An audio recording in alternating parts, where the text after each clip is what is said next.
Hey y'all, sprinkle sprinkle. Yes, we have a late night live. I don't know if it's late night, but it's night. My schedule has changed. It is summertime, and if y'all have been with me for many years, y'all know my schedule changes during the summer when school is out. So, how are y'all doing? Okay, so we're going to be talking about how to get him attached, but first, I want to say thank you so much to Curvy Beach. Curvy Beach sent me a bunch of swimsuits and bikinis. If you follow me on Instagram, you probably know. They sent me a bunch of stuff. So if you guys are interested, for you curvy girlies, shop Curvy Beach for your swimwear. They have really cute mermaid bikinis, all types of swimsuits with really cute patterns. Yeah, so y'all follow me on Instagram and y'all can see more. If you shop Curvy Beach, use my code Shira7. And I'm sorry, excuse me. Don't use that code. Use Shira10. Shira number 10. All right. Because you're going to save 10%. So you might as well use it. They have all kinds of beautiful swimwear. I can't wait. I have so much I'm going to be wearing.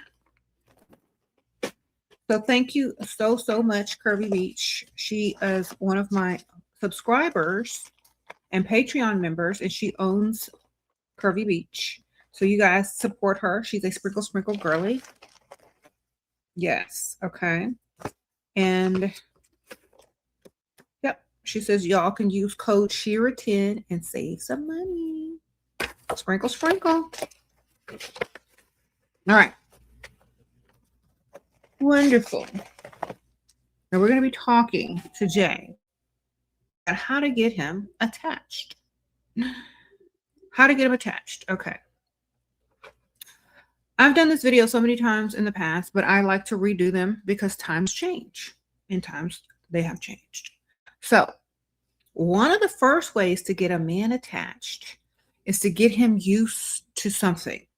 He's got to be anticipating you in some form or fashion, whether it's something that you say, a nickname, or something that you do ritualistically all the time. He has to expect you. He has to anticipate you. So some type of habit that you guys can form when you are with him, whether it be something physical, but not sexual, but physical, or mental, whatever it is that you choose to do to get him anticipating, that is what you need to do to start to get him to become attached. He has to anticipate. Okay, that's number one. Number two is, of course, he got to spend. He got to bring you something. Okay, he has to give something. All right, whatever that may be for y'all, he got to give you something. I don't care what it is. It needs to be something. Okay.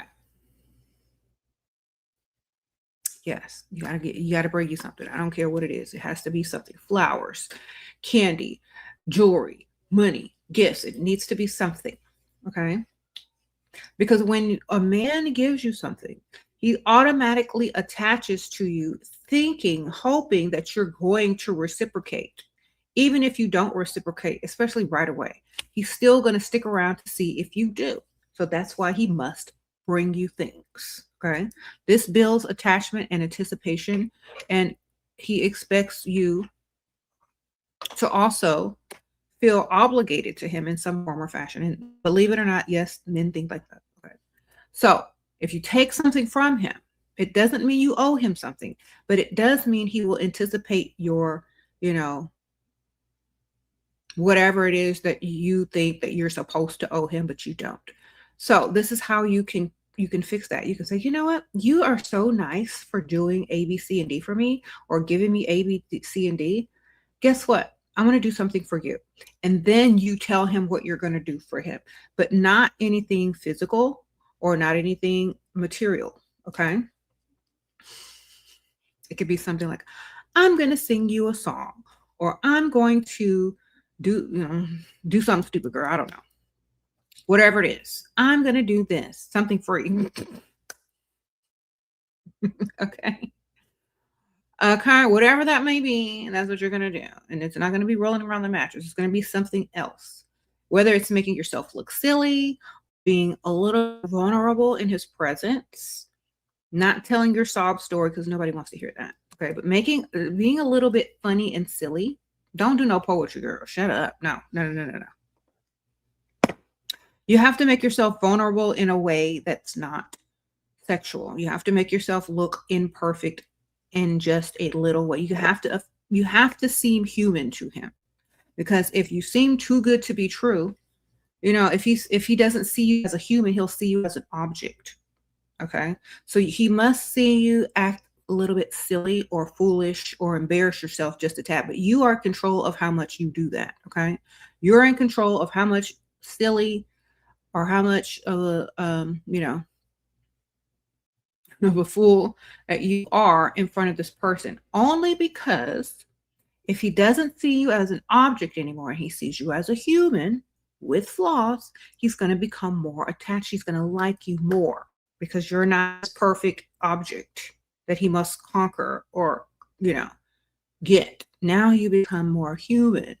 I know this is crazy, but this is how they think, girl. So once you become more human in their eyes, if y'all over there doing slam poetry, I'm going to slap y'all. Okay. There's nothing wrong with slam poetry, but that's not the time for it. Okay. Well, you're not trying to run them away. Now, listen. You got to look vulnerable and silly, not deep and poetic. Okay. Save that for when y'all drunk or something later. I don't know. Okay. Our job is not impressing them. That's their job. So we need to look human in front of them, slightly flawed. That will also get them attached. Okay. If you're going to be vulnerable and tell them a secret about yourself, make sure it's a lie. First of all, doesn't matter what it is. Don't trauma dump though. Okay. Just say, you know what? I've never told anyone this, but just like a little tidbit about yourself that they don't think anyone else knows, or not many people. Doesn't have to be like super embarrassing, but it doesn't need to really be the truth. Okay. So he feels special. If someone feels special to you, they become more attached. Okay. You can't be doing too much. Okay. Please don't do too much. How to get him to spend after being into, girl, why do y'all ask me this dumb question every single time? How do you get him to spend? Rewind time, baby. Or ask him. If he likes you, he'll spend. If y'all get to the mattress before you get to the store or to the bank, I'm sorry for you. If they like you, they'll still spend. If they don't, that's what they came for. That's what they got. And now good luck to you. Okay.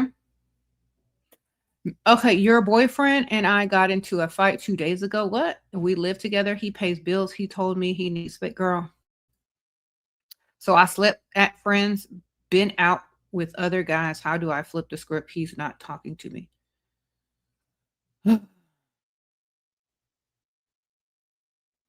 Okay.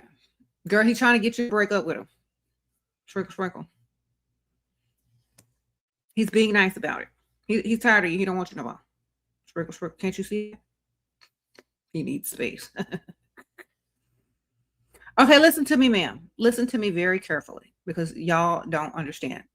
When a man that you're living with tells you he needs space and doesn't care if you leave and go somewhere for 2 and 3 days, he's done with you.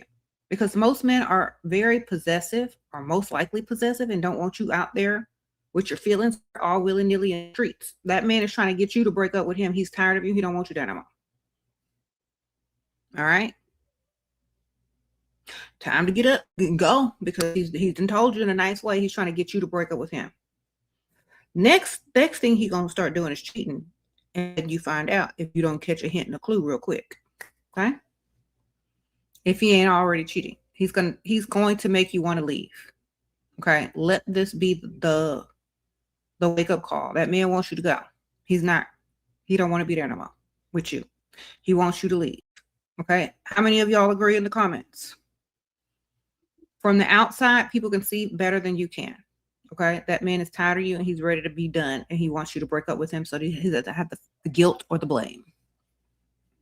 Okay. Just pack bags and start moving out. That's what he wants. How can you flip the script? You can move out.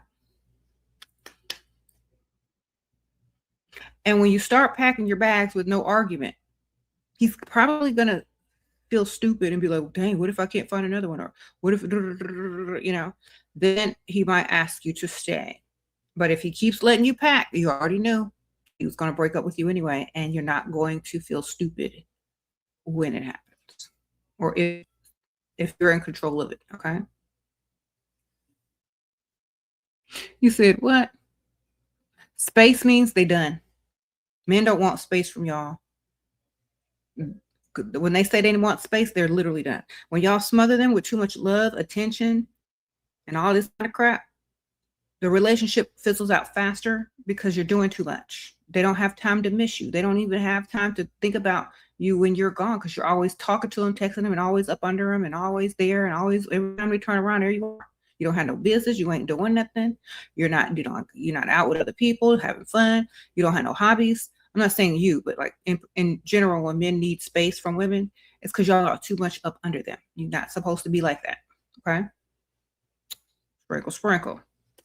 Get up, go find some business. All right. If you don't have a life when you are in a relationship, it's gonna fizzle out fast. I'm telling you.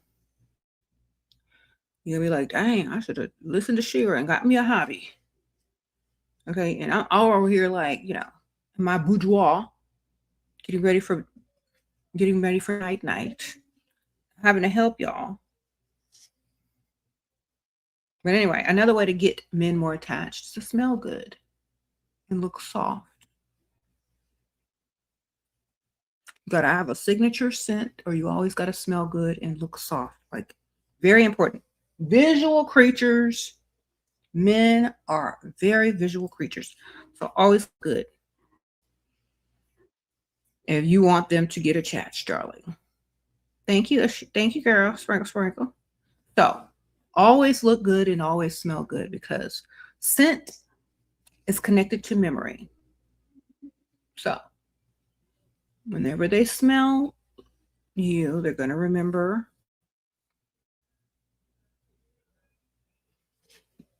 So make sure you get a good perfume, like Love Potion number 7. And spray it on yourself. Spray it in their car, under their seats, so they can always smell you. Okay. And y'all can get this. It's linked in the description bar and at the top of the live comments. And this is Love Potion number 7. Definitely pick you up some.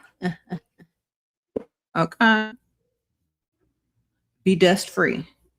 Your provider broke up with you because his wife got to know about us. He is so mean about it, and it immediately cut contact. You're so hurt. Okay, next. You know he was married. That's the risk. Next. That's why you need a roster, baby. All right. Y'all already know. You got to have a roster, especially if you're dating a man that's got a wife. You need a roster. How do you get him to put my allowance from 1.5K to 3K? On Ethel. Lie. Tell him prices have gone up. Inflation. You got to take care of your aunt now. You need more money. Sprinkle, sprinkle. I don't know. Or she got to come live with you, and that means less time with him. Aunt Ethel. She will save the day. If you what? Okay, so another way to get him attached is, okay, so you have to whisper in his ear. If you are in person, you got to whisper in his ear. Okay? Ain't nothing like you all up on a man's ear, whispering something in his ear, and tell him something, to get his imagination going. It doesn't have to be bad. It just has to be intriguing. Whatever you come up with. You whisper in that man's ear, them little hairs going to stand up on the back of his neck, and he's going to be like, oh.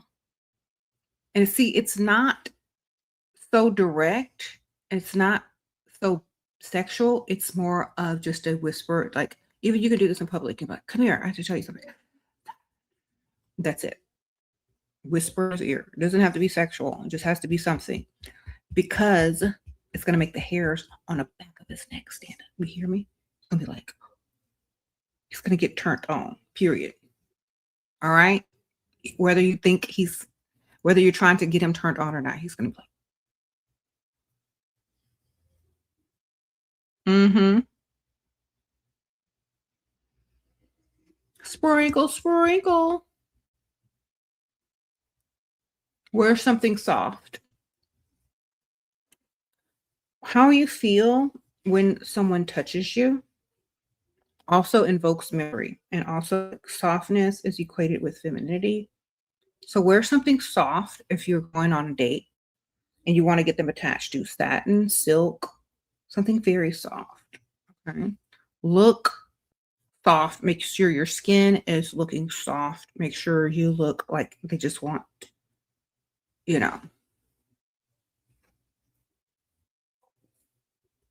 Femininity will attach a masculine man very fast. So don't be super duper like over the top girly girl, but be very just sultry and feminine. Don't overdo it because it might seem like an act if you're doing that. Pay attention to how you're presenting yourself, okay, in a feminine manner, but make sure it's not masculine. Okay. And that's better, okay? If it's not masculine, you're good. If it's too over the top feminine, it looks fake. So, you know. Okay. Sprinkle, sprinkle. No, I can't give an example of something to say because I'm not in y'all's conversation. Whatever y'all are talking about, if the environment is too loud, just lean over to his ear and whisper something like you don't want nobody to hear. You don't need an example. You can use your own brain because I can't give y'all. I'm not going to give y'all as many examples anymore because y'all are literally going out there repeating stuff that I'm saying, and it's not in context. Okay, so y'all have to come with y'all's own stuff because sometimes y'all are just repeating stuff that I'm saying that's not supposed to be repeated. It's for your ears, for you to make common sense out of and then tweak it to your situation. Okay. All right. Y'all can figure it out. I believe in you. I believe in y'all. Mm-hmm. It doesn't matter what it is. Just whisper it in his ear. Whatever you tell him. Okay. Yes. Thank you, Shira, for all that you do. Thank you, girl. I appreciate that. You're welcome. Okay, another way to get him attached is to give him a nickname, but not a stupid, corny one. Okay. Give him a little nickname. Honey, sweetie, cutie, pie, I don't know, whatever. Whatever nickname you come up with. But don't call him baby. Don't call him babe. Don't give him a unique to him only or something that you know he likes as a nickname. But also say his name as well. Like every other time you talk to him, like call him by his name and then call him a nickname. Then call him by his name and then call him a nickname. Mix it up. Okay. It's becoming more personalized with him. And he sees that he's important enough for you to give him a nickname, but still you respect him by calling by his name. And men love when you say their name anyway. So mix it up. So call him by his name and then call him the nickname. Call him by his name and then call him the nickname. Okay. Mix it up. Give him a little nickname, but don't make the nickname stupid or corny. All right. Y'all can figure it out. And added bonus if you whisper that in his ear.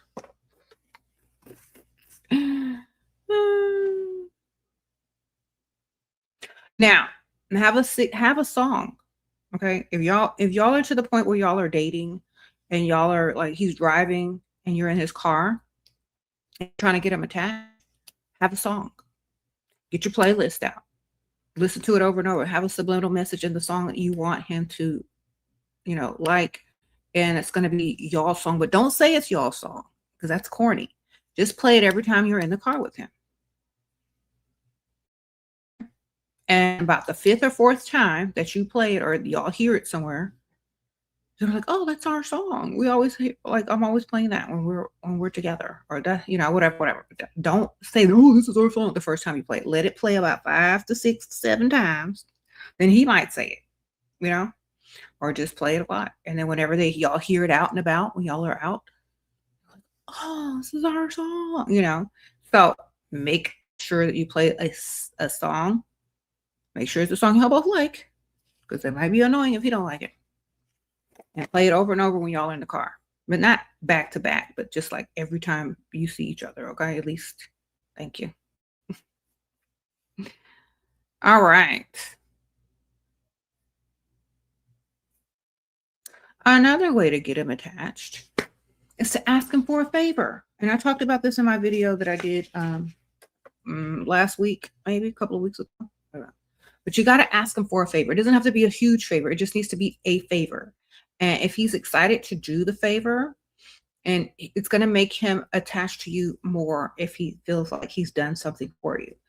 So just I'll ask him for a favor. Also, I said earlier, ask him to bring you something, no matter what it is. Ask him to bring you something and ask him for a favor. But don't misread or miscommunicate that he likes you. If he don't like you, and he might get annoyed if you do ask him for too much, okay? If he's on the verge of not sure if he likes you or likes you or not, you can even smile in his face, whisper in his ear, can I ask you for a favor? Then you got him, girl. It's over. But you got to look good, though. Remember, men are visual creatures. If you ugly, he ain't going to want you whispering in that ear. And he might just roll around on the mattress with you in the dark and not call you out for a date in the day, okay? So don't get confused once again, because some of y'all be getting confused about how men like you and if they don't. Men that like you want to impress you. Men that like you are giddy when they're around you, okay? They're excited, they're giddy, they're not nonchalant. Hear me? If they like you, they're not nonchalant, they're giddy. They're ready to, impress. So if you're not around a man that's like that, he don't like you. It's time to move forward. It's time to move on. Okay? That's the sign.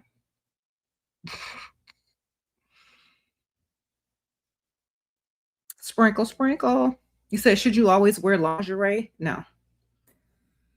You shouldn't always wear lingerie if you don't want to, because if you're mad at him, you need to wear that onesie that zips up so he can't get none. Okay? Bedclothes are strategic. Okay? They send a signal what time it is. Okay? If it ain't time to roll around on the mattress, you in that onesie. If you're mad at him, you're definitely in the onesie. If you don't want him to touch you, you're looking like who did it and why. If y'all already live together. Every man knows the wardrobe of what time it is, okay? When it's time to go to bed. What you got on indicates what's going to happen in that bed most of the time.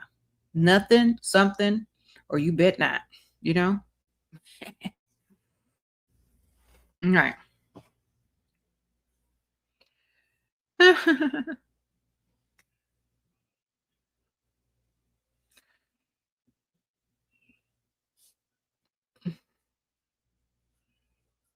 You nicknamed the guy Cute Eyes? No, you're not supposed to nickname him anything that has to do with looks. That is a pick-me-sha move, darling. But he might like it, but it's still be giving pick-me-sha. It needs to be something else.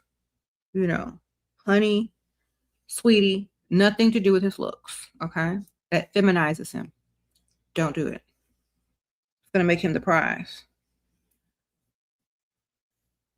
62-year-old provider shot down idea of us moving in together after 2 years of dating. I'm 26, told him I'm going on solo trip to Houston. He keeps bringing up him coming with me. How can I act? How can you act with him now? Give him the wrong date and time. Sprinkle. Tell him to meet you at the wrong date and time and already be gone. And then say he stood you up. All right, done. Sprinkle. Then tell him he getting old, he forgetting. All right.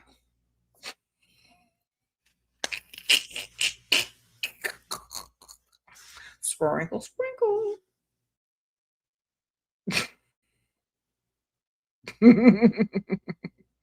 Girl, he might believe it. Dang, I forgot. I need to go get my memory checked. That's what he's gonna say. Tell him the wrong date. Don't write it down. Don't text it to him. Tell him. Tell him so he can't go back. Well, you said, tell him the date and the time to meet you. Make sure it's the wrong date that you're going. Make sure you're already going to be there when you tell him. Then gaslight him when he called you and say, I told you this date. Then gaslight him. Then tell him, you go get your memory check. He's going to feel so bad because he's getting old. He's going to be like, yeah, you're right.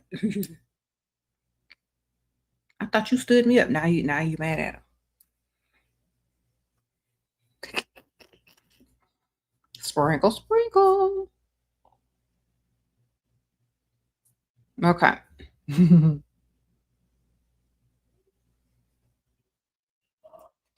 What is this?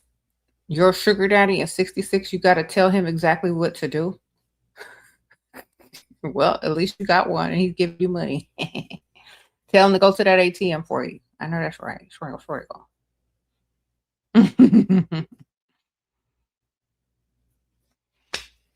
Get to that ATM, sir. Now,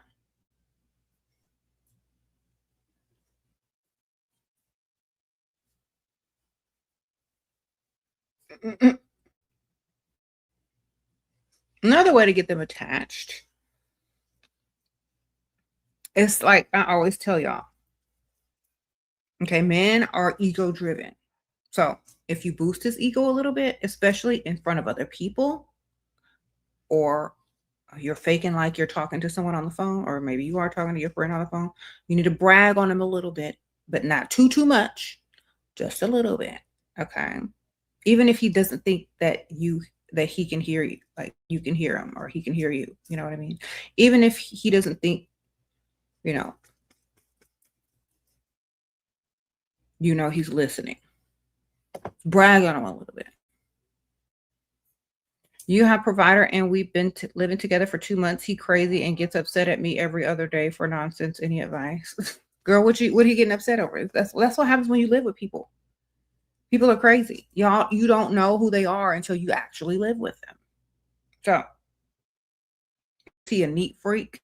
Does he not like noise? Does he not like the way you do things? That's what happens when you live with someone.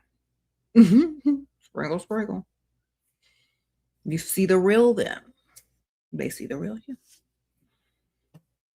So, if he acting crazy and you don't like it, find out what it is that's triggering him and what he doesn't like.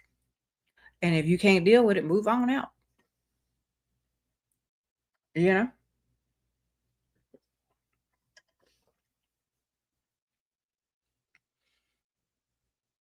Maybe you made yourself at home too quickly and he doesn't like it. I don't know. It might be. Are you trying to change stuff?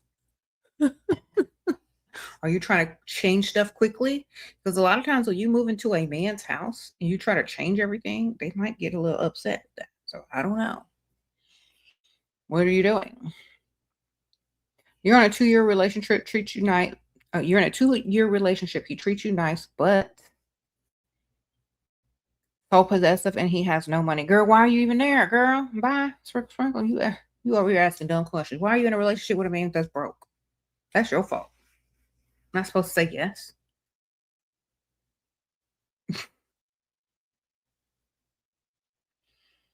Sprinkle. Well, how do y'all get into a relationship with broke people? I don't understand. Like, what's? I know I'm broke, but will you be my girlfriend? Is that the conversation y'all are having? Because the answer would be no.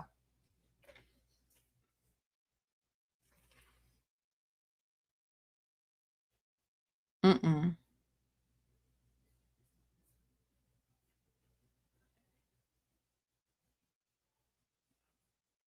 Sprinkle, sprinkle. How to get motivated to stick to your goals. You got to have goals and you got to motivate it because you are living for yourself and not nobody else. Okay. Because if you don't do it, nobody else will. You're never going to get there if you don't get there, In 5 years from now, where are you going to be? Where do you want to be? Work backwards and see how you got there. Okay. Visualize where you want to be in 5 years and backtrack and see how you got there and then go do it. Okay. What being lazy and laying around? Dating 1 year, he's insecure. You don't put out for a while. He stops giving, throws a tantrum. He's 65. I'm 37. Told him provider doesn't guarantee access to roll around the mattress. Okay. 50K last year, but don't like intimacy with him. Okay. Where is your other one? Because it sounds like you getting tired and sick and tired of that one. So you need another one. You know what I mean? You need to back up. You're 37, he's 65, he's throwing tantrums at 65. You need a whole other one. Leave him alone for a little bit and focus on another one or getting another one.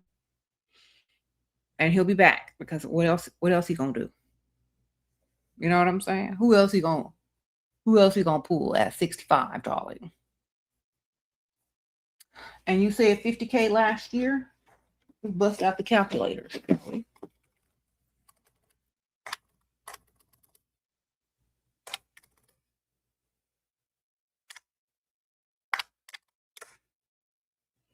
And gave you $4,000, roughly $4,166 a month.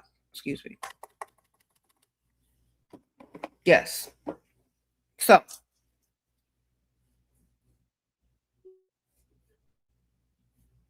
you figure that out if that's worth it to you or not, because I don't know. I don't know where you live and I don't know what your situation is. He says I don't give him enough attention and thinks we should just keep things professional. I pretended to agree, but I need something he promised that will help me, please. Get it from somewhere else. His arch nemesis. You know who he don't like, what he doesn't like, get it from over there. Or talk about that you will get it from over there instead. It's like, oh, you know what? It's fine. I'll ask and then say whatever person or company or establishment that he does not like. And then he'll probably be like, well, I'll do it for you then, just so you won't give them the business or whatever. I don't know what it is that you need him to do, but you're never supposed to take promises. You're only supposed to take actions. Okay. He's bipolar and has mental health issues. He tries to control me and who I have out with because he provides for me. He's got lots of mood swings. All right, get on the phone with Aunt Ethel in front of his face. Okay? See, let me tell you something. Hey, Aunt Ethel, how are you? Yeah, I'll be there soon. Yeah. Yeah, I'm wrapping it up with him right now. Yeah, I'm going to Aunt Ethel's. She said hello. All right. I'll be at Aunt Ethel's. I'll be at Aunt Ethel's, okay? Okay, Aunt Ethel said hello. Y'all the same age. All right, bye. Why do men promise you they will buy you something and flake out? Because y'all dumb enough to believe it. It's called future faking, and they get the treatment that they already bought it because you think they're going to buy it. They get the same treatment as if they've already bought it because y'all are dumb enough to believe them. You're not supposed to change how you treat them until you have it in your hand. You're supposed to still be unimpressed. You're not supposed to be treating them any nicer. You're not supposed to be acting like they're someone, that followed through on whatever it is that they promised you because they have not. You're supposed to treat them exactly the same as before they said it. Like somebody says, "Ooh, I'm going to take you shopping." I'm like, "Oh, okay. Well, I'll believe it when we're there." And they're like, "But you don't believe it?" No, I just like a man of action. Like, anybody can talk. And then they'll be like, I'll pull up my shopping cart online that I already have full. And I'm like, okay, well, you don't even, well, you know what? Here you go. You want to be a man of your word? Then here you go. Take me shopping. Here you go. Here's my cart. Or we can go right now. Let's go. We're going today. I'm not waiting until next week. I'm not waiting until tomorrow.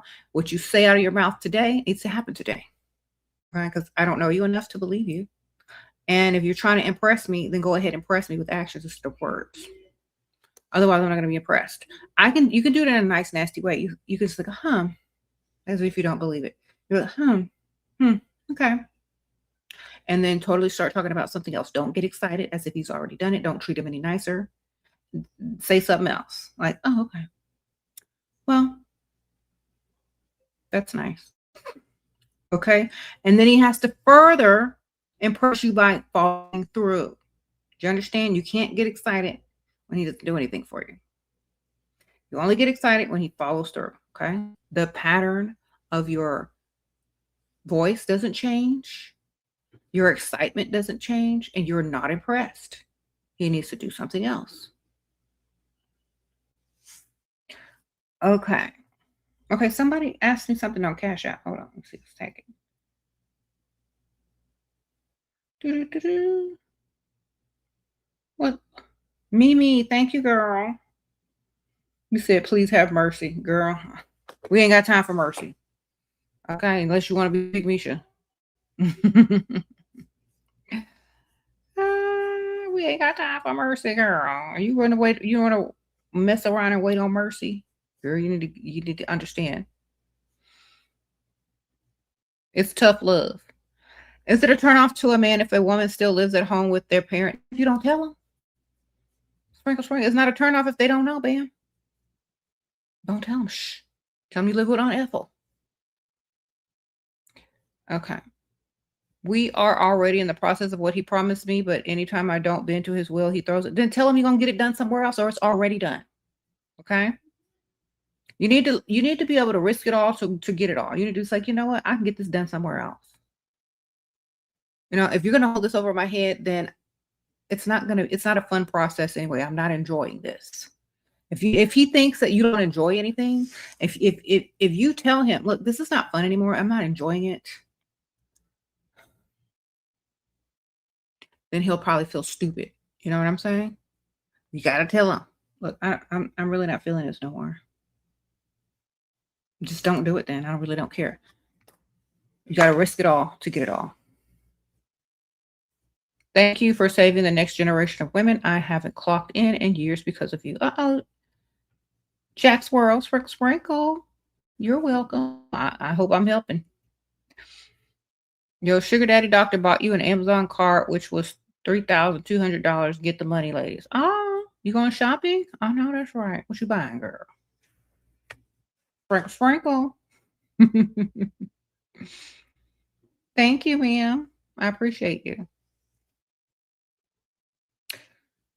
Okay. Yeah, don't tell people your business, and then you won't have to tell them nothing. Like, you're not supposed to tell them that you still live at home with your parents. You're supposed to say you live with Aunt Ethel, and you take care of her.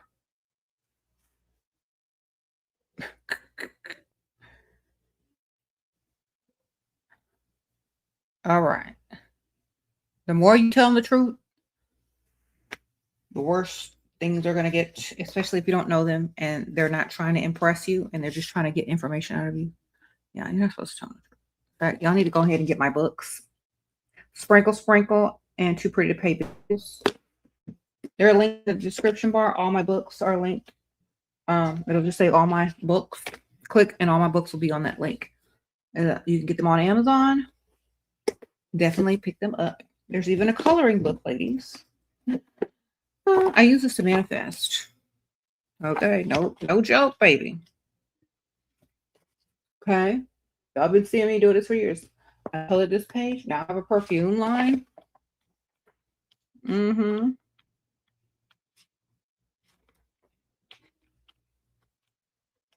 me see. A bunch of self-care products. I colored a lot of self-care page. I get a lot of products from TikTok.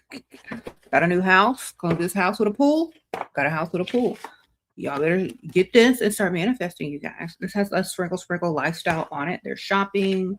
There's self-care. There's like charity events. There's self-care beauty products. Going out, looking cute, leveled up, wardrobe. This looks like a gala or a ball or something like that. Girl, she's gonna go shopping. I know it. Or see her sugar daddy. She got on a trench coat. Where's she going? You know, there's little quotes in here as well. There's she getting a credit card. Sprinkle, right? She's doing her makeup, her self-care. She's looking cute. She's taking a bubble bath. So she's relaxing, living her soft girl era. So y'all get the coloring book. You know, have fun, relax. It's a nice gift also. Sure, can you make an advanced video for scrippers, girl? You should already know how to get money if you're a scripper. Oh, thank you. Thank you so much. Pradera, thank you, ma'am.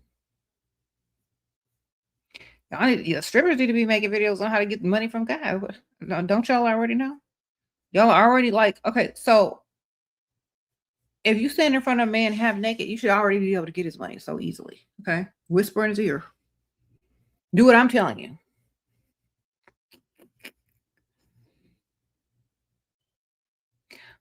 All right.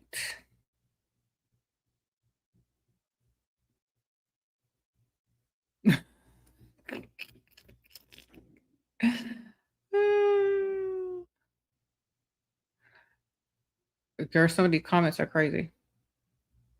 You're going to freestyle on the rich side of town during the day. Should I wear heels? No, girl. In the daytime and the summertime? On the rich side of town, where are you going? Why would you put on heels in the daytime? On the rich side of town, in the daytime, what you doing? You know what I'm saying? It's not appropriate if you're just shopping or walking around dilly-dallying. You look overdone. Maybe you can do some shorter heels, like a kitten heel or something, or like, but why a heel in the daytime? Okay.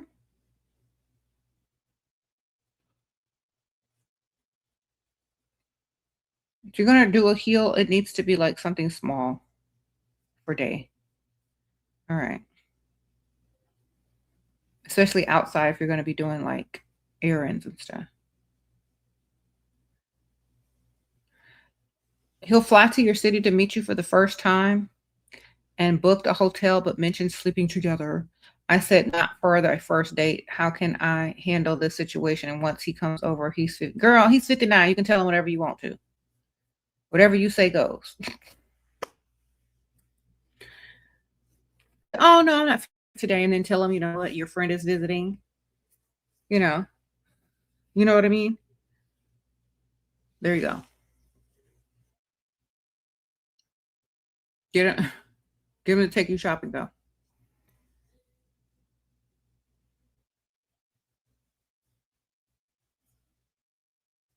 You said a lot of girls get confused and start selling cat thinking it's sprinkle sprinkle. No, it's not. You're supposed to be getting the money without rolling. That's sprinkle sprinkle. Okay. You're supposed to be getting the money because they like you 10 times more and they want to keep you around. And it's called a long-term investment. You're supposed to be debt-free, living your best life. You're having money in your account that they gave you. You're supposed to be having a good savings because they are investing in you. They want you around long term. If you can't do that, they don't like you. They just want to roll around on the mattress with you. You understand? They don't have to like you to roll with you. And that's one of the things that y'all young ladies need to understand. A man can hate you and still sleep with you. A man can plan to discard you tomorrow and still sleep with you and tell you whatever you need to hear, whatever love bombing technique that they're going to use. They can sleep with you today and don't know you tomorrow because that's not what men care about. They don't care about knowing you if they just want to sleep with you. Do you understand? They want to hit it and quit it. And some of y'all fall for the love bombing and not the money bombing. Long, listen to me carefully. Long. You know what long means? 1, 2, 3, day after day after day after day after day after day after day after day. Long term investing. That means bills are paid. You don't have any debt anymore. They're doing the things that you need them to do to get you comfortable enough to even think about wanting to roll around on the mattress with them. They don't expect you to roll around with them right away. They're not good enough. They haven't done enough. They already know you're going to say no. They're not even going to risk losing you by asking you stupid, dumb questions. If they ask you to sleep with them too quick, they want to discard you. You're not worth it. You understand? They don't want a relationship. They don't want to spend money long term. They want to hit it and quit it. They want to tit for tat. They want to take you to dinner 3 times and be done with you after they roll with you. You understand? So listen, if that's what y'all want, then go do it. So many people are doing that. But if you want the money for the long term, you got to make them earn it. They're not earning nothing. You understand? Men are going to tell you exactly what you want to hear to get what they want. Then the story is going to change. And when the story changes, y'all end up in these comments asking me questions.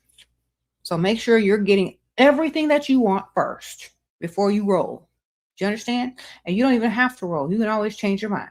And make sure you got everything off your checklist and that they've reached all the standards before you even consider it.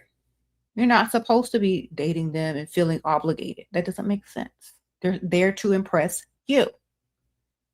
A potential sugar daddy you met online wanted to exchange. What? Right away. Okay. He's out of state, so I sent him a link to my Cash App. He declined me and said he wanted to give me luxury, not buy pics. How do I respond? Send him your wish list of luxury items. Sprinkle, sprinkle. All right, make a wish list. Have it sent to a P.O. box because you know they can get your address now. So set up your little Amazon wish list or whatever wish list that they let you make, or send a bunch of links to get your little P.O. box. And you send him luxury item links or a wish list of luxury items and your little P.O. box that he can send it to. Okay? Sprinkle, sprinkle. Your sugar daddy of 3 years pays all your bills, trips, shopping, worships. You find out he's in an estranged marriage.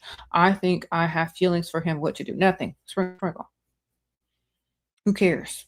He's in an estranged marriage. Get his money. He's been in an estranged marriage.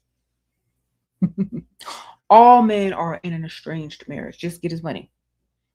All married men are in an estranged marriage. Just get his money, girl. Okay? Does my past matter? What if he asks about how many people I've been with? Lie. Sprinkle, sprinkle. Doesn't matter. And what's it? Why is it their business anyway? Are they your gynecologist? Then it doesn't matter. Okay?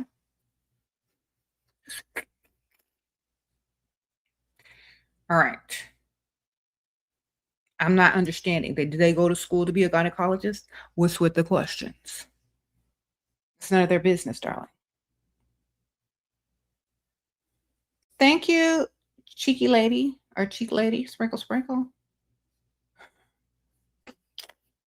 Why do y'all think that that's people's business? Just let me tell y'all something, because y'all are dumb. Some of y'all are real stupid. And I'm going to help y'all out for 2 seconds.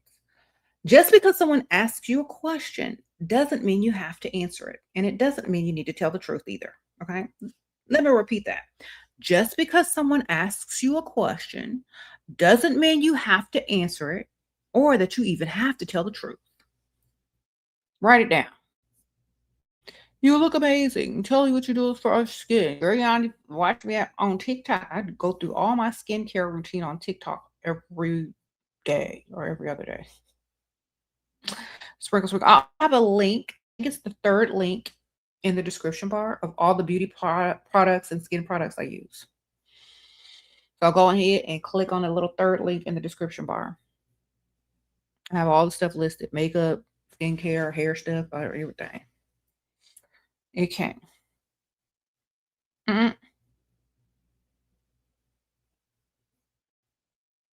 Why is it so hard for nurses and successful women to date? I be hiding that I'm successful because you're not going to attract the type of man that thinks that he can impress you. So you have to lie. Gotta lie, girl. You can't tell them what you do. You have to downplay your. What is this? Huh?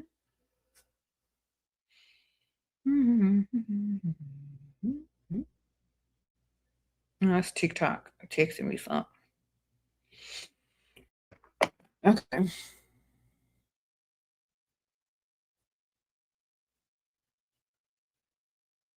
What do you say to the questions you don't want to answer? Change the subject, or you lie. Give them the answer they want to hear, or you lie, or you change the subject. You understand? If a man says, oh, how many men have you rolled around in a mattress with? It's like, oh, you know what? A lady never tells. That's none of your business. A true gentleman never asks. Or you could say, oh, you know what? Two. Sure. Where you been, girl? Girl, I've been moving and packing and moving and moving and packing slowly. It's a little slow process. Okay. Mr. Super Chat. Hold on, girl. Hold on. What the heck? Should we ask men before we go on a date if he thinks he should pay all the bills or no? You shouldn't tell him. Why y'all? Something wrong with y'all.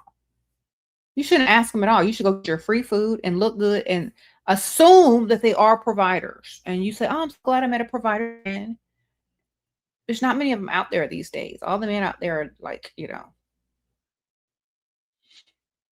too feminine. Act like you think he's a provider and he will provide. Okay. If you tell him that on the phone, and it's like talking to a girl. Stop. You're not supposed to talk too much. All right. Shh. You don't talk too dang much.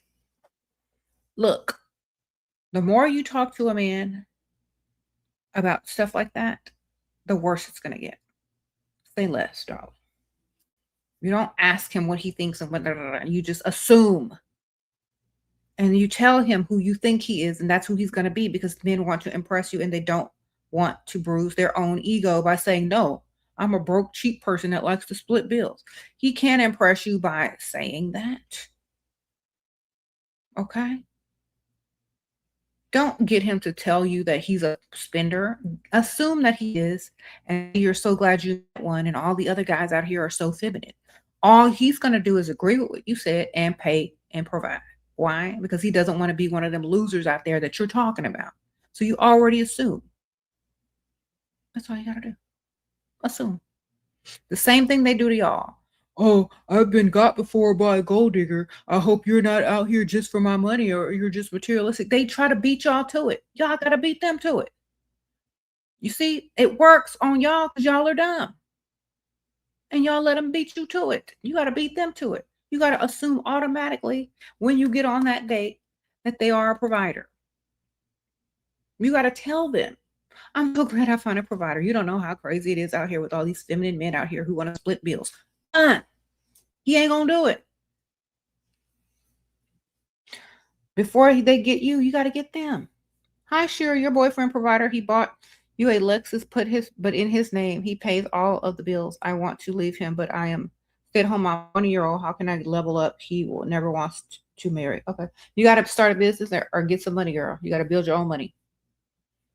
Okay, he paying all the bills.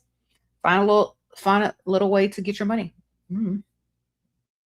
Ask him for some money. Ask him for his card to go grocery shopping and stack up on your gift cards. Save some money. Start a business. Focus on yourself and your child. You could still live there and have your own life until you're ready to leave financially. Or you could divorce him. Either way. Hopefully he got something for you when you divorce him. A boyfriend provides, but not fully. Don't live together. Very stressed at work. He says, look for another job, not time and energy. Boyfriend not fully. What? Boyfriend provides. Okay, why are y'all saying he provides, but not fully? Provides means all the way. So he split bills. He split bills. Boyfriend split bills. You don't live together. Okay, so you're not splitting house bills. Okay. Very stressed at work. He says, look for another job. No, okay, look for another man. Why do you only have one? And you're claiming somebody that can't even do nothing for you. Have 2 or 3. Okay, he wants you to have another job. You can have another man too. Sprinkle, sprinkle. He don't want to help you, but he wants somebody else to help you. Like another man. You tell him you found another job as a personal assistant to a millionaire. Sprinkle, sprinkle. And go find you a sugar daddy. There you go. Problem solved, ma'am. Go find you a sugar daddy and tell him that you are a part-time assistant to a millionaire. What are you gonna do? He told you to find a job. He can't be mad. Your sugar daddy gave you 6K last week. How do I ask for more? Just ask, girl. Sprinkle, sprinkle. Tell them it's for something very important or something like an emergency. When you ask for things as if it's an emergency, they're more likely to do it if you're very urgent about it. Like if you call them on the phone frantic. And men like you more when you find them useful. So between the asking for money, ask them for little stupid stuff too, like knowledge or information that they have to share, opening up a little pickle jar, even though you know how to open it. So ask them for stuff in between that you don't even really need, but that they feel useful for doing, little favors here and there. Okay.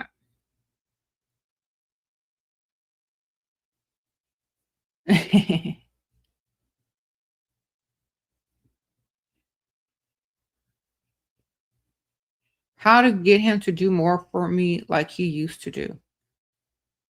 By reminiscing about the times that he did more for you. Like, do you remember when you used to do A, B, C, and D? Oh my gosh, I used to brag to my friends so much about you back then. They were so jealous. Oh my gosh. Then he's going to start doing it again because you know what? Now they're not jealous anymore. Now you're probably jealous of them because he's not doing anything. Your boyfriend shouldn't know that you watch She-Ra. No, they shouldn't. Or, unless they don't care because they're rich and they're laughing with us and not at us for being, they're not laughing at us for thinking we have audacity, but they're laughing with us because they were laughing at the Dusties, but haven't gotten their money up. Women are better off not negotiating with men. They want to be partner, long investor, and future. But no men need to start by giving for nothing, and the world will be better. Yeah, just get what they got and never promise them anything. That's right. Shira is for the girls and the gays. What? Sprinkle, sprinkle. You said, does my boyfriend pay 100% bills? I don't have a boyfriend.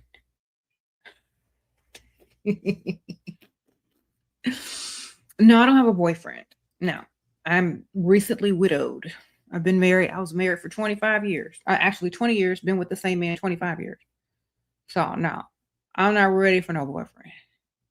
Guy you're dating thinks I am self-sufficient because I come from a well-to-do family and in grad school. How do I make him feel useful other than sex? Girl, you're not supposed to be rolling around with him that much, girl. Ask him for favors. Ask him to do you favors. Whatever you need him to do. Okay.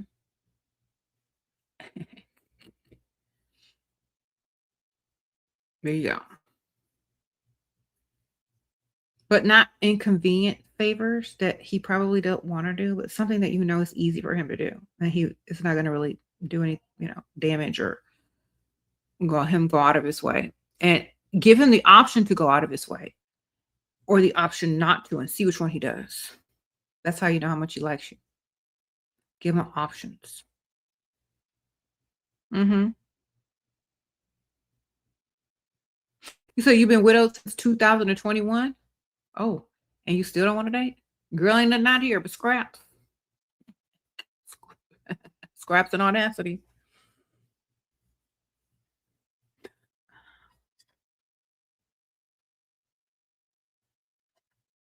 Sprinkle, sprinkle. Anyway, you said nothing but scraps. Yeah. So another way to get them attached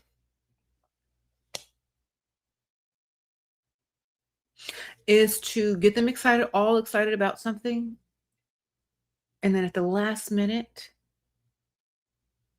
take it away from them. And then ask them to accept your apology.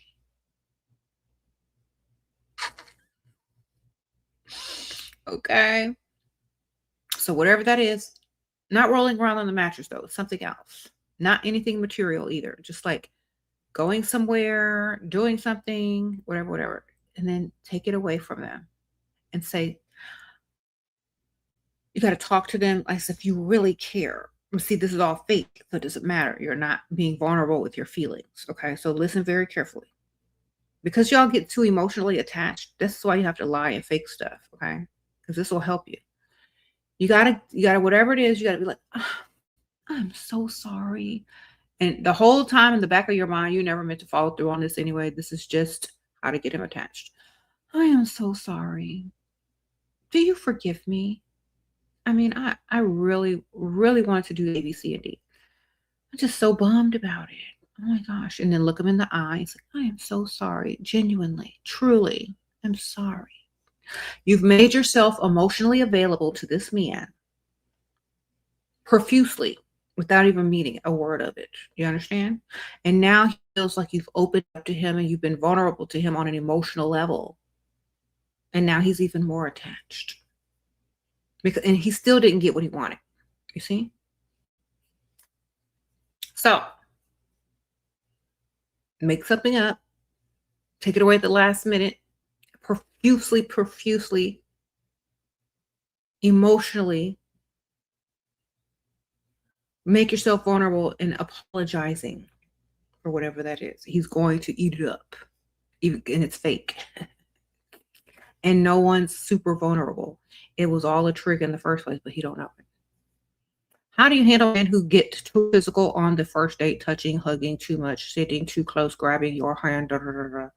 Okay, tell him, say, you know what? I'm really enjoy getting to know you. Let's get to know each other a little bit better first. And visibly scoot over and say, you know, I really like to get to know a person before I get any type of physical with them.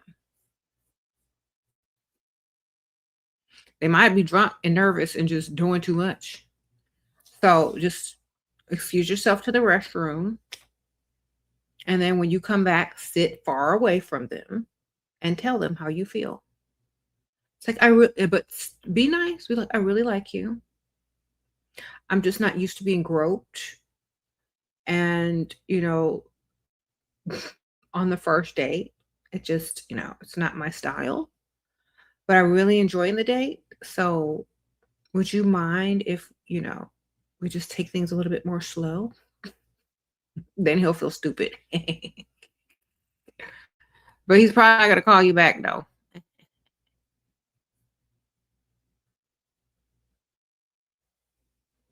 The men that are all handsy-feely and stuff like that, they're just trying to show you off as arm candy to everybody else. So you need to start loud talking and asking him to buy you stuff. See how handsy he's be getting. If he's handsy, order whatever you want. Bartender, I want this, this, and that. Oh, and can we go shopping after? Oh, let's go now. Girl, when they touching all over you like that, you can get them to spend a lot of money, because if you tell them, get your hands off me in front of a bunch of people, they're going to be embarrassed. So let's get them to spend. They might start touching less if they don't want to spend. Can you? I can't give examples of favors to ask. I don't know y'all. I'm not in the situation y'all are in. I don't know where y'all at. Y'all can use your common sense to figure that out. Okay? All right. Whatever favor you want him to do, doesn't even matter. You got common sense. I can't tell y'all everything. You know why? Because y'all are going to repeat this stuff word for word, and that's when y'all have to tweak it.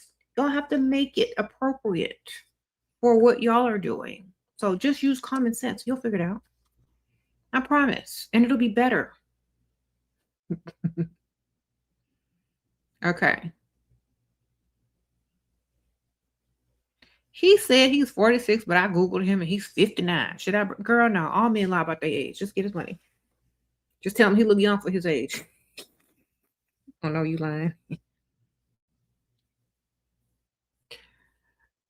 Boyfriend provides, but he doesn't want me to depend on 100%. Then depend on another man, baby. Okay? He's telling you right now he ain't the one, so go find the two. Sprinkle, sprinkle. 1, 2. Have more than one. I don't know how many times I have to tell y'all. Y'all never listen to me. Y'all need to have more than one. Okay? You got to have more than one. That way, when he stops, another one starts. That way, when he don't come through, the other one comes through. Stop asking me, what did you do when somebody stopped doing something? Call the other one. Where's your backup? What do you do when you get a flat tire? You get the spare. What do? You get the spare. Have more than one. Okay. Your problems will be solved. You're not married to that man. Why are you only dating him one? Why are you only dating one man? He's not even trying to do the most. Have more. You're being faithful to someone who can't even do nothing for you, or who can't even do anything when you need him to do something. You know what I mean? Why depend on a man when he told you don't depend on him? He's telling you out his own mouth. I don't want you to depend on me. So go find another one. Have two. He said you can't depend on him, so that means go find another one. Okay? And don't tell him about it. And keep it moving. Don't get too attached. Have two. 1, 2. You understand? Make time for another one and tell him you're busy with Aunt Ethel. Sprinkle, sprinkle. That's it. Literally. Y'all got to have more than one. I don't know how many times that I have to tell y'all that. These men out here got more than one. These married men are out here trying to get more than two. And y'all can't even date more than one person at a time and they even tell you to your face that they don't want you dependent on them 100%. Girl, you better go out there and find 2, 3. How to talk to older men. He's 60, I'm 27. Talk to him about your money. Talk to him about everything you're saving up for. Things you're trying to pay off. Aunt Ethel needing stuff from you and that you have to dip into your savings and you can never get ahead. Tell them all the stuff that you like, what you want, where you want to go, and all the stuff you're saving up for. That's what you need to talk to a 60-year-old man about, okay? Because they don't make no good sense if you're sitting there dating a 60-year-old man at 27 and you still in debt. It don't make no good sense. So you need to figure out you and him need to figure out how you can get debt free. You understand? And get debt free first before you do anything with that old man. Okay? Sprinkle, sprinkle. Y'all can go on a couple of dates. Y'all can go to the movies. Y'all can hold hands. Y'all can do whatever. Y'all go to the ATM and the bank. You can get them on direct deposit, but you don't roll around on the mattress with nobody, especially that old, until you are debt free. And then if you change your mind, you ain't even got to roll. Just say thank you.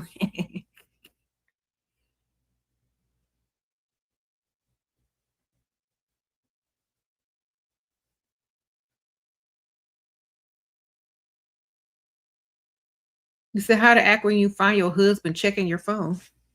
What's in the phone? Is there anything for him to find? Or are you smart? Mm-hmm. You said you got the Shearer kit. What you get, girl? What's the Shearer kit?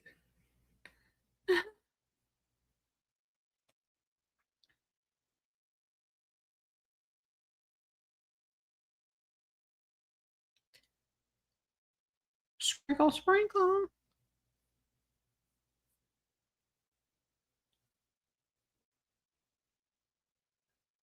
How about we don't trust nobody? You're not supposed to trust nobody. You're supposed to get their money.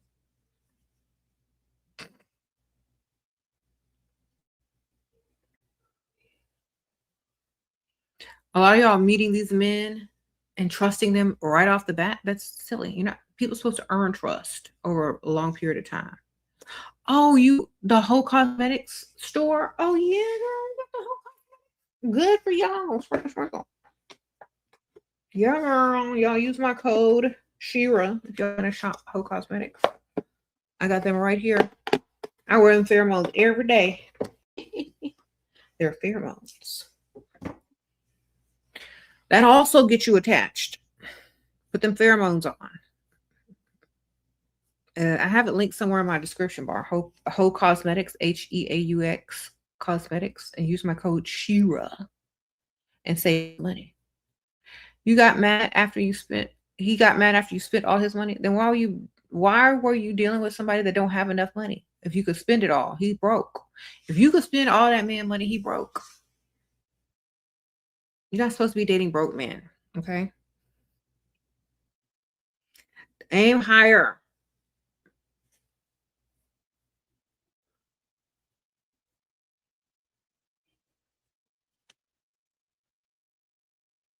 Yeah.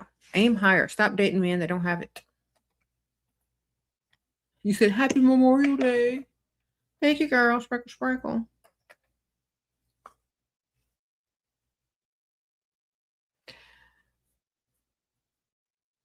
It's nighttime. What time is it, y'all? It's yeah. I'm in my nightgown. Am I getting unready or winding down for the evening? Talking to y'all. My little robe and my little nightgown, my little nightie. Get you some cute robes and nighties, ladies. You use my code. Thank you. Sprinkle, sprinkle. I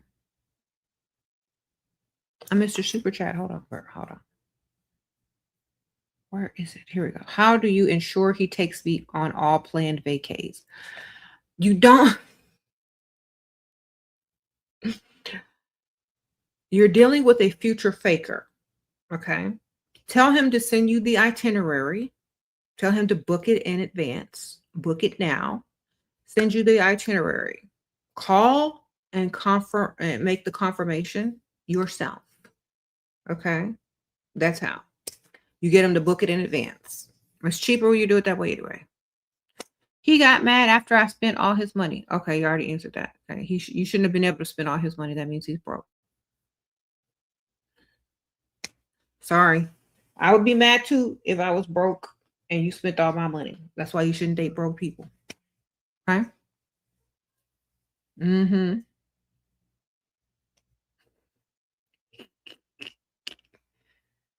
You said it's not his money yet. It's inheritance. Okay, well, I don't know.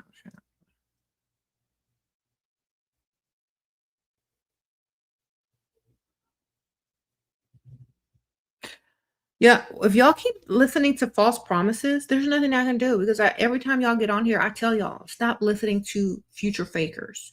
If they can't do something for you now and today, stop acting impressed. Don't act impressed. Act like they never said anything. If they say, I'm going to take you on a trip around the world, it's like, oh, really? That's nice. Unbothered. Well, I really want to take you there. Oh, that's nice.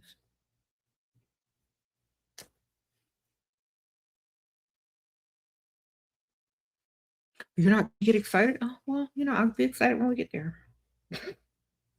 Don't ask when. Don't ask where. Unbothered. When men future fake you, they're looking for an emotional response, an emotional reaction, an ego boost from you. Don't give it to them. They haven't done anything for you. They don't deserve it. Act nonchalant. Be unbothered. Okay?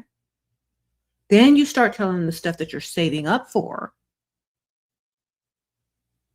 Then you start looking at stuff in your cart on your phone. If they haven't impressed you by saying they're going to take you all around the world or they're going to take you on a vacation, that doesn't impress you. Whatever you're interested in and looking at or talking about or saving up for, that will impress you if they can do something right now. So this is how you answer. Well, I'm saving up for A, B, C, and D. You want to help?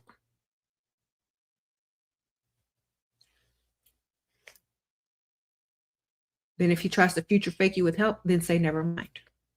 It's like, oh, never mind. I thought you had it down. That means translation, you live paycheck to paycheck, fool. I ain't finna take your money, you broke. Okay? So you gotta bruise their ego slightly for them to do the proper things. Otherwise, they're gonna future fake you and stroke their own ego with your dumbness. He said it was 500K. Okay, well, I don't know. I don't know what to tell you, ma'am. I hope you had fun. I hope you got a bunch of stuff that you wanted, or at least a good savings. What why am I going to ask him to fund my lifestyle with his money? Oh, that's why you're gonna ask him? Okay, good for you. Right. So stop acting impressed when they promise you stuff and start telling them what they do today. All right. It's like, oh, You know, this outfit would look good if this is a good travel outfit. Maybe we should get it now. Bring it up on your phone. Nothing will impress you until it is done. Okay? Don't be easily impressed, especially with just words. Somebody got to tell y'all because y'all be acting dumb. He promised me this. He promised me that. Da, da, da, girl, where's the itinerary? Where's your booking? Where's the confirmation number? Okay. Otherwise, we don't care.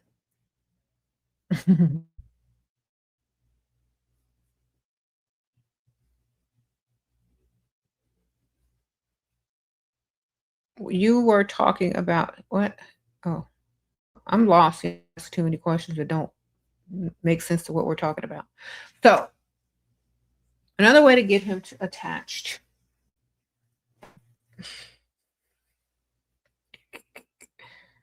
is to ask him something about himself, like as far as like, tell me something about yourself that no one else knows. Like, get him to share an intimate detail with you, even if it's true or not. You know what I'm saying? Even if he decides to lie to you or not. And after he tells you the truth or the lie, whatever he told you, think, you know what? Thank you. And he's gonna be like, for what? For what? I'm like, oh, just sharing that. That was nice. And then pause. And then he's gonna like, oh, well, you're welcome. You know, and then that's gonna make him open up to you more in the future and share more about himself to you and become more vulnerable to you, which will make him more attached to you. Okay. Don't try to worry about if what he told you is true or not. That's not the point. Okay. That's not the point. Y'all are too hung up on the stupid stuff and not getting the bag. Okay. And that's not the point. The point isn't whether it's true or not. The point is the reaction and the attachment that's happening based on what's being shared, whether it's true or not. Okay. So he will more likely tell you the truth in the future if he lied to you anyway. Are there provider men in the bar after 9 p.m.? No. They're all at home. All the rich men are at home after 9 p.m. Most of the ones that are out late, they're either married or they're trying to, or they're, you know, wives are out of town. The ones before, of course, they're married for sure. The other ones, they probably have girlfriends. The single ones,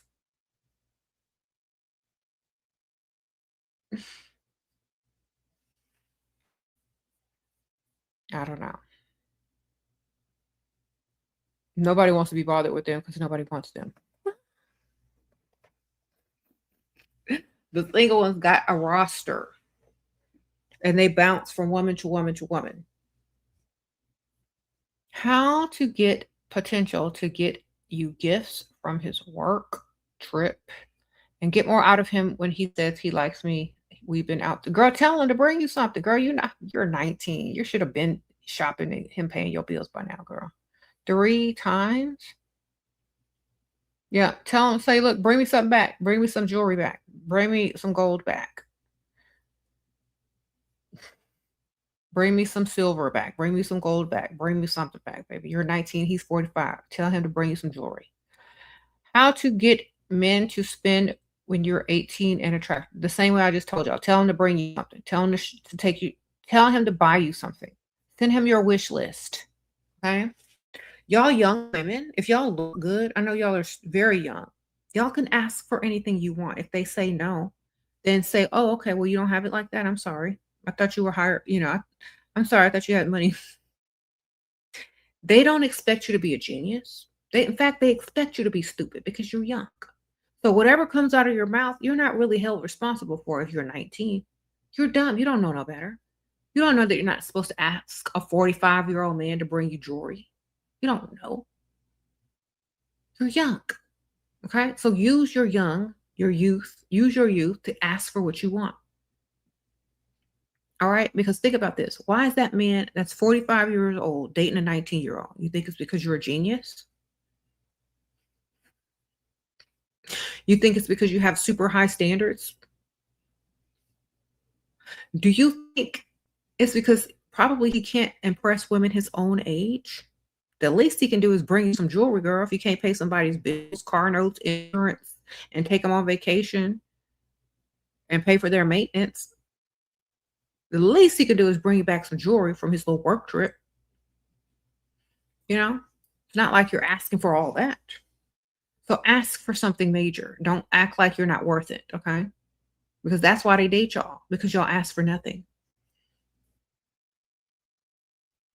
Ask for more.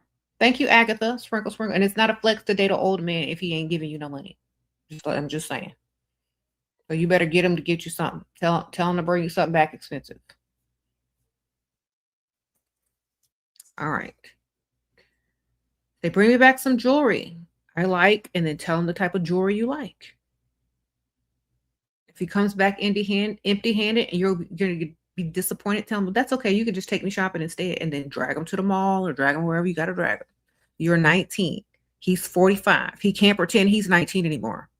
Okay? He's got a 45-year-old wallet you need to spend.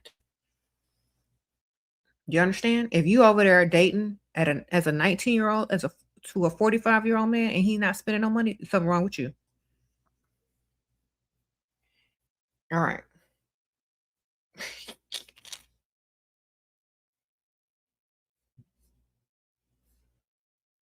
Someone says, tell him it's your birthday. Do something, girl. Get his money. And don't be ashamed of it. You're only 19. You're not supposed to be a genius. Y'all, all you know is he's old and you young. That's all you know. And that he got money.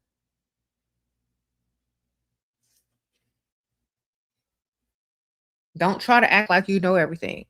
Act like you stupid and dumb and get his money. All right? Because that's what they think of y'all anyway. Not saying that you are stupid and dumb. Not because you watch me, yeah. So act stupid and dumb and still get his money.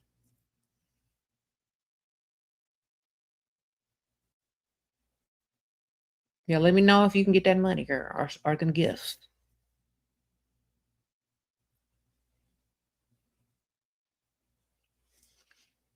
Mm-mm-mm-mm.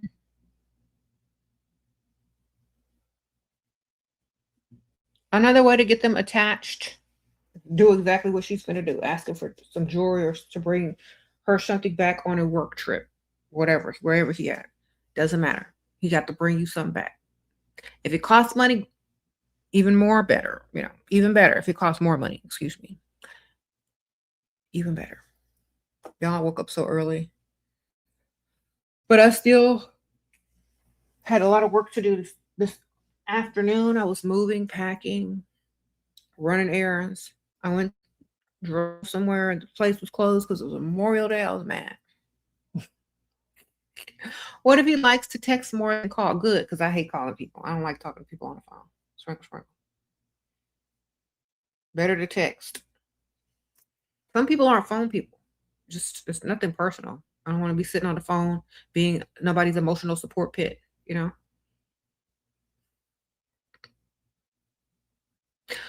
Honestly, listen to me, y'all. Talking on the phone too much is a pick me should move, baby. Don't do it. Talk in person, text, leave some mystery. Stop trying to be super attached. Okay.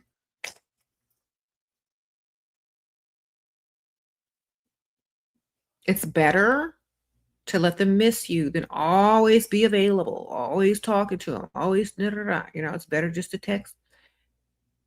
It's better for you too because he doesn't know what you're doing either. The same thing goes both ways. He don't know what you're doing. You don't know what he's doing. You know what I mean? As long as you are communicating, that's all that matters. I can't understand why y'all even want to be on the phone. I don't want to talk to people. I don't want to talk to people on the phone. Like, text me. That's it. Don't call me. If you call me, it's better be about some money. I don't want to talk to you unless I'm talking about money. Do not call me unless we're talking about money. I don't like talking to people on the phone. I'm a texter unless our texting is not communicating well about my money. Then we gonna talk. You understand?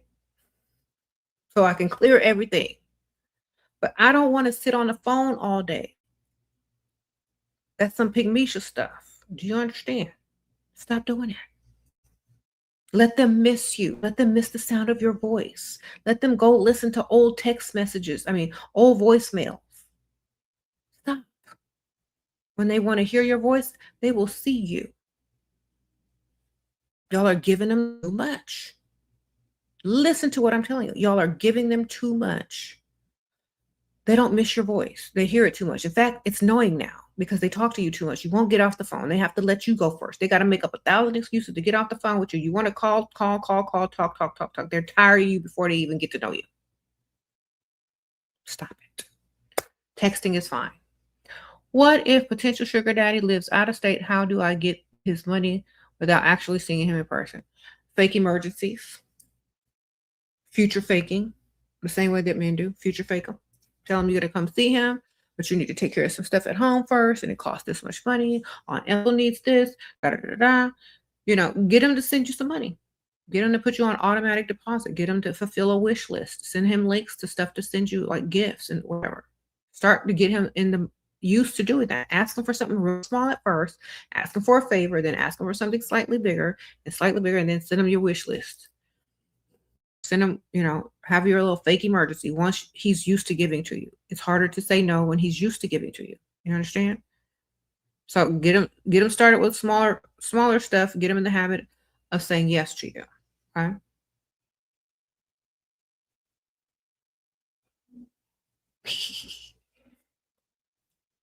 Mr. Super Chat. Hold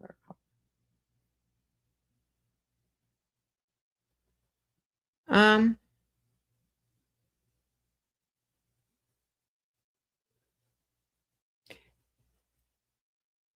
Already answered that.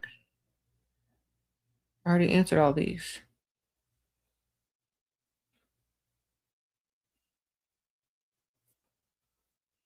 All right.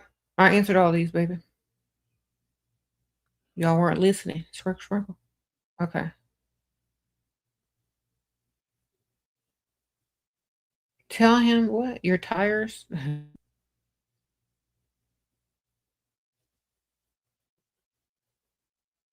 What to do about boyfriend who pays all bills, gives credit card but no cash? We signed a prenup where, okay, go to the grocery store and buy gift cards with his credit card.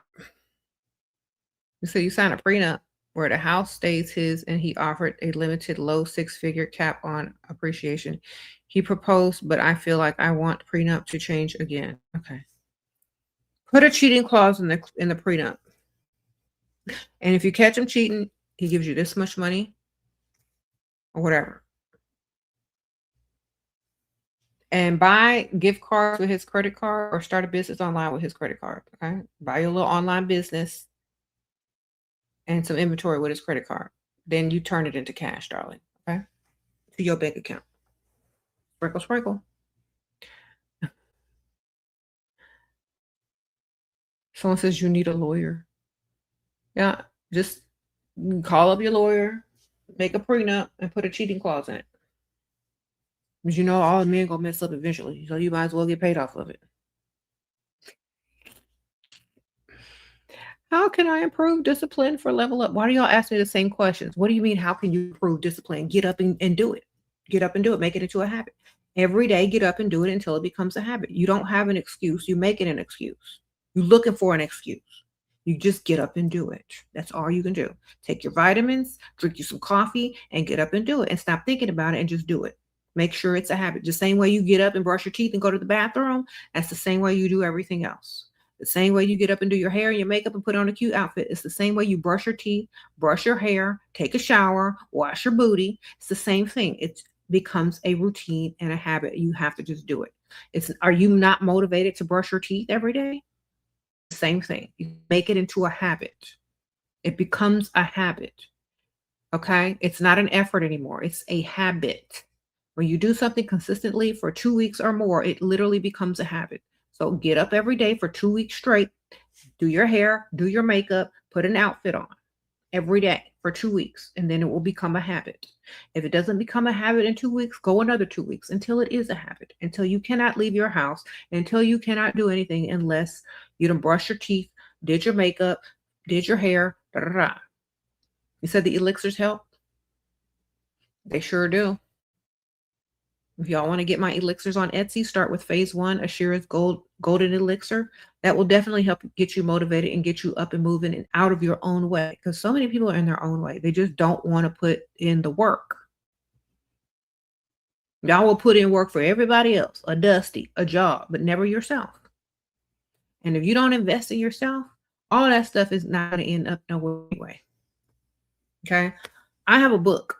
I have a book, and it's written by, like,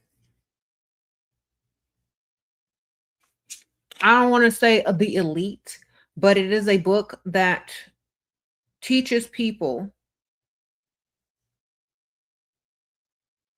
certain things, okay? And the number one thing that they say in there is to always invest in yourself.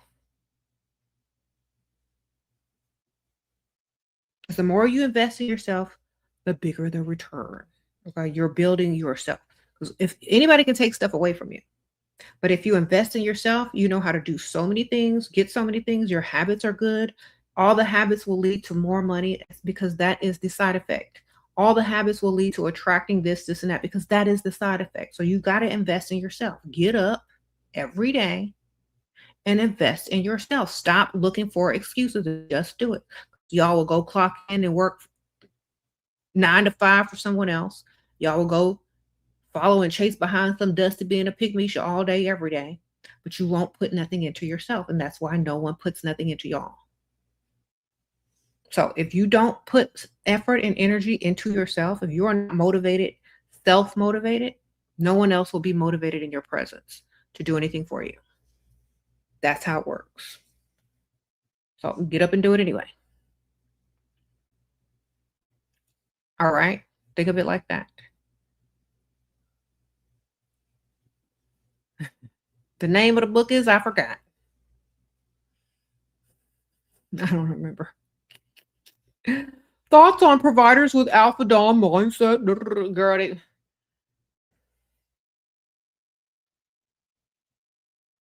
if I'm not the alpha of their bank account, I'm not talking to nothing.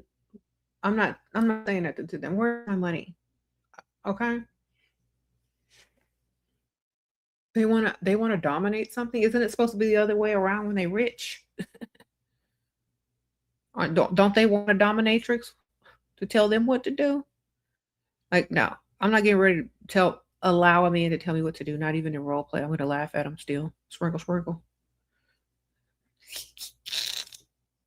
He has mommy issues or something, ma'am. I'm going to be literally trying to psychoanalyze why he wants to do this. I'm literally going to be like paying very close attention to all his actions and psychoanalyzing him at the same time as to why he wants to do this. Okay, he must not get no respect from no women. He must got mommy issues. I'm going to be psychoanalyzing him the whole time. It's not even going to be fun. Why he want to tell me what to do with something? You know, women is automatically superior, so he's just trying to play this role reversal game. Like, I don't know.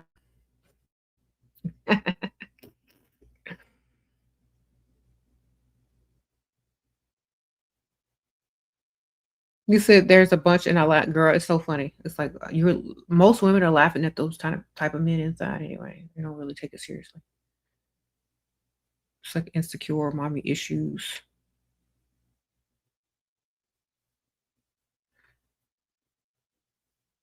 If it's the other way around and you want to be a dominatrix, that's fine with me. But the other way around is kind of silly.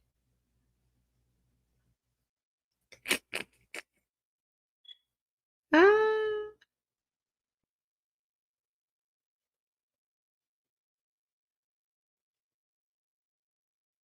You said poor men are subs too. It's not a matter of income or power, but an inborn tendency. That's okay. I'll spank all of them. Just give me the paddle. I'll beat them all. And then ask them for some money.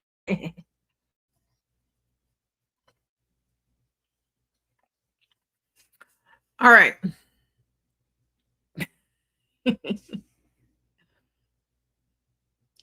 Like the sky from my home country, and we've been calling How do I get him to book me a flight? You don't. If he wants you, he'll come get you. Force yourself. Tell you.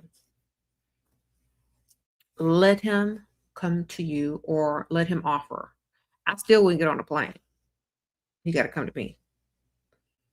Sprinkle, sprinkle. You said no 90-day fiance, please. No passport bros, no 90-day fiance.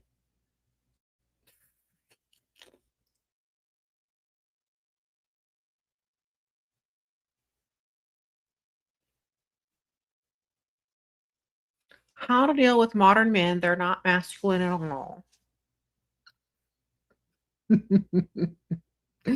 You are so right. I'm like just witnessing. Like, why is your hair? Like, why do you have bust down braids, sir? Why is your hair all the way down to your knees, sir? And you supposed to be straight, dangling, hair longer than mine. Goodbye. I'm cutting that off in his sleep. Like literally, y'all need to start doing that. Just stop letting them be y'all. And they're claiming to be straight.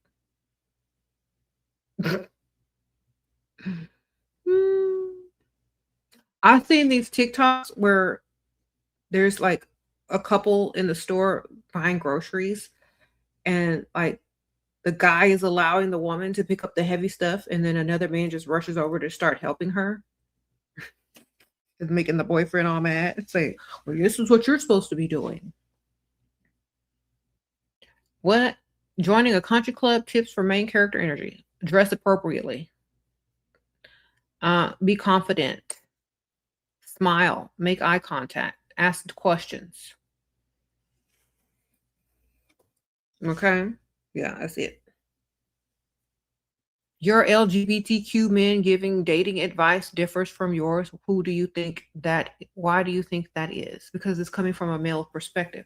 No matter if someone is LGBTQ, whether it's a man, a straight man, or a gay man, they're still men. They don't think like women.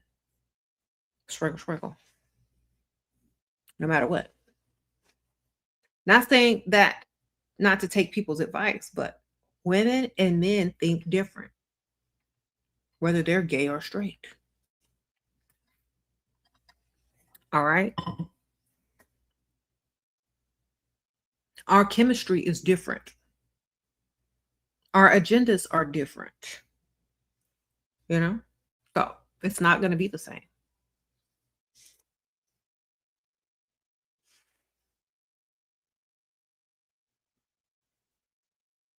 What?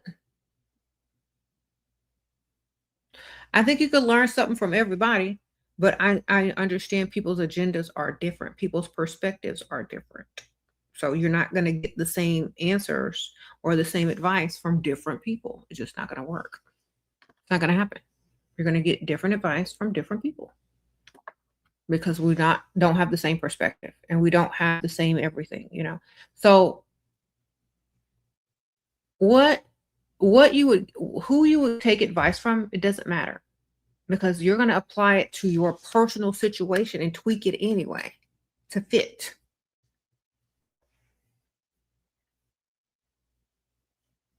He messaged me asking if I was still alive.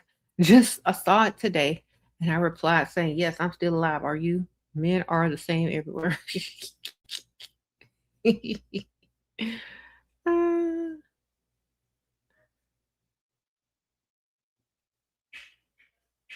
I think so many people are afraid of each other these days, afraid to get played, afraid to be used, afraid to date, afraid to this and afraid to that.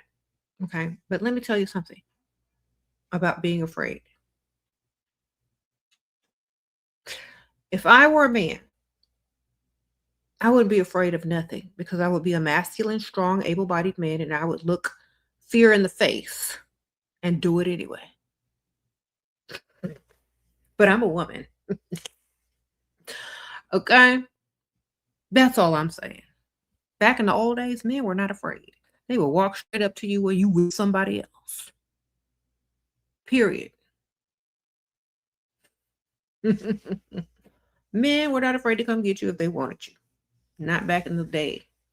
Now they want you to come get them. Take them to go get their nails done.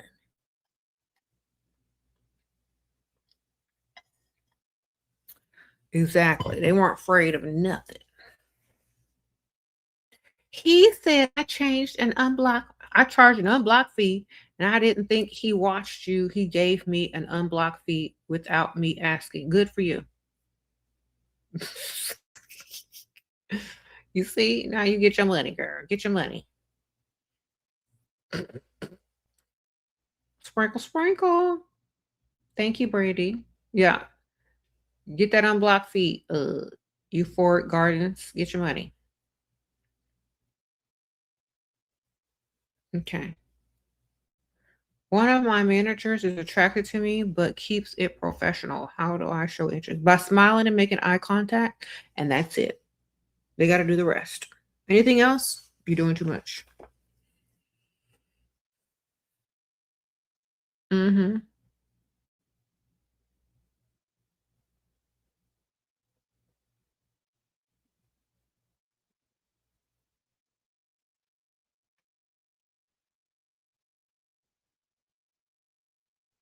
Mm-hmm. Thank you.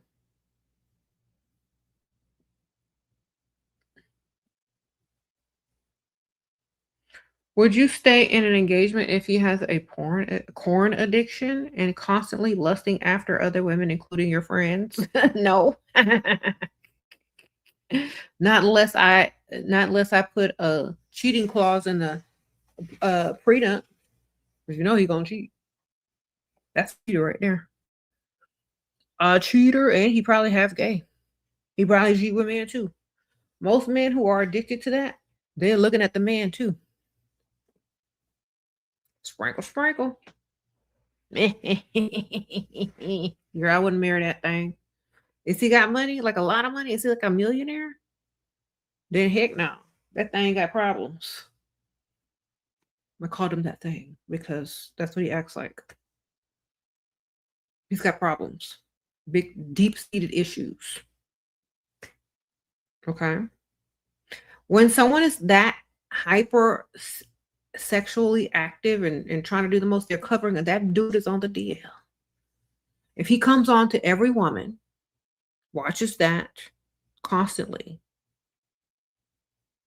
he's overcompensating for something that happened in his past, whether it was abuse or him trying it one time with a man and now trying to convince himself that he's straight. That dude is gay. Okay, you gonna be his beard or what? All right. If you do a little digging, you might find some truth. Do a little digging. See if he's gay, girl. He sounds like he's on the DL or he's overcompensating. A lot of men are like that, and they will never come out the closet unless they're found out, girl. And you don't want them to find out when it's too late down the line. Or you don't want to find out, so you better find out before you get married to him. You don't want to be his beard. Unless you do.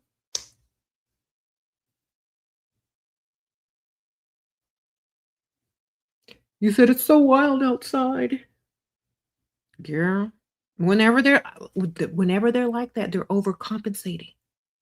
Right?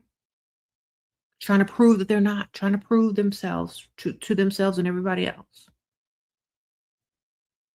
You can see it, it's too obvious. You want to test them? Get them around some gay guys. Bring a gay guy around him. See what happens. Don't tell him he's gay. Just bring him around him and see what happens. What? Your boyfriend is 25. He takes you shopping. Says he wants to provide for me.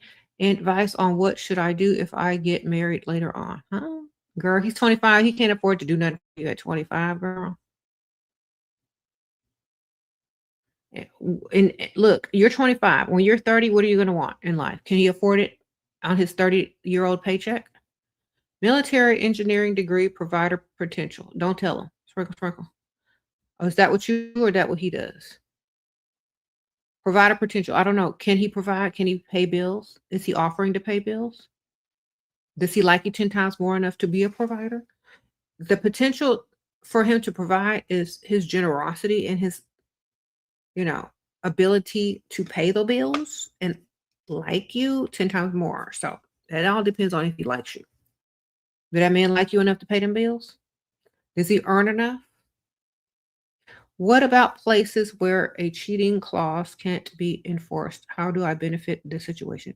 Well, if you have kids, if you have kids, get paid for each kid a certain amount after having each child. If you plan to have kids, I want this much after I had this child.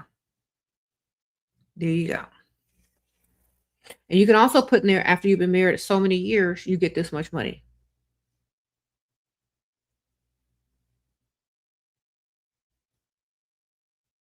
So if you stay married to him for 15 years, you get this much money. If you have a kid from him, you get this much money. If you have another kid from him, you get this much money. So you got to put all that stuff in there. Y'all trying to wheel and deal. You might as well wheel and deal too. You got legacy. He don't get no kids if he don't pay. If y'all want to start making business arrangements and prenups, for every kid you have, you get this much money. You said Janet Jackson. That's right. So put the clause, the cheating clause in there, and whenever you give birth clause or whatever,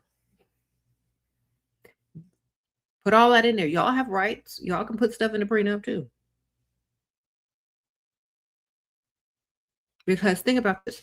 When you have a child, you're putting your life, your body, your plans all on hold and at risk. You need to get paid. Put that in the prenup.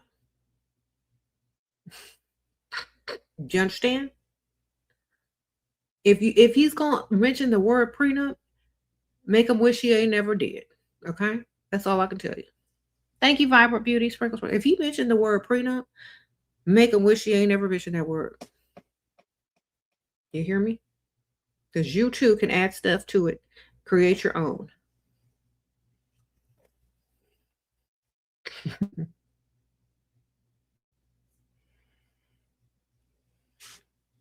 Let me ask you a question. You're married, right? You're going to get married, right? You could literally get more by staying single than getting married. Let me tell you how. If you get married to a man and he makes you sign up that you get nothing or whatever, and you give birth to his kids, your kids, you go through 9 months of pregnancy, all this kind of stuff. You stay home, you give up your career, you be a pick-me show, whatever, you wash, clean, cook, da, da, da. If you were single, you could have got paid to be someone's surrogate if you were planning on getting pregnant. You could have got paid to be someone's cook, chef, maid, whatever, mistress. You got paid way more. But see, when you get married and you sign a prenup to get nothing, you're literally signing up to be free labor and give birth and risk your life. So you better get your money. Sprinkle, sprinkle.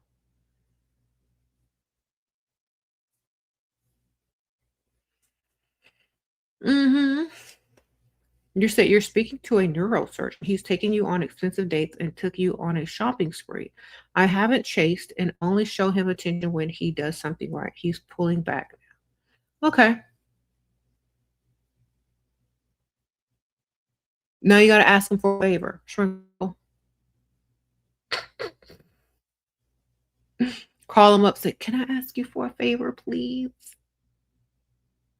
Will you do me a favor? Or can I ask you for a favor? Text him that. He's going to text back, what? Sure. What? What do you want? Say, then ask him for something like not really big. Just asking for something menial, like, could you do for me, please? I have no one else to call. Now he thinks that you're the only one. Now he thinks he's the only one you think of when you need something. And it's going to grow an attachment. It's like, please, you do it the best. Please, you're the only one that I know that would be, able to do that. Make sure he feels like he's the only one that can do whatever the favor is. Okay.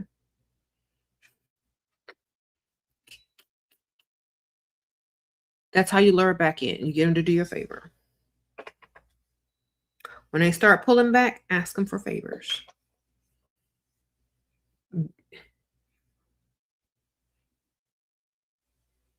What if he says his friends are in a different bracket than you? It means you're ratchet or they're ratchet. Somebody over there ratchet. That's what it means.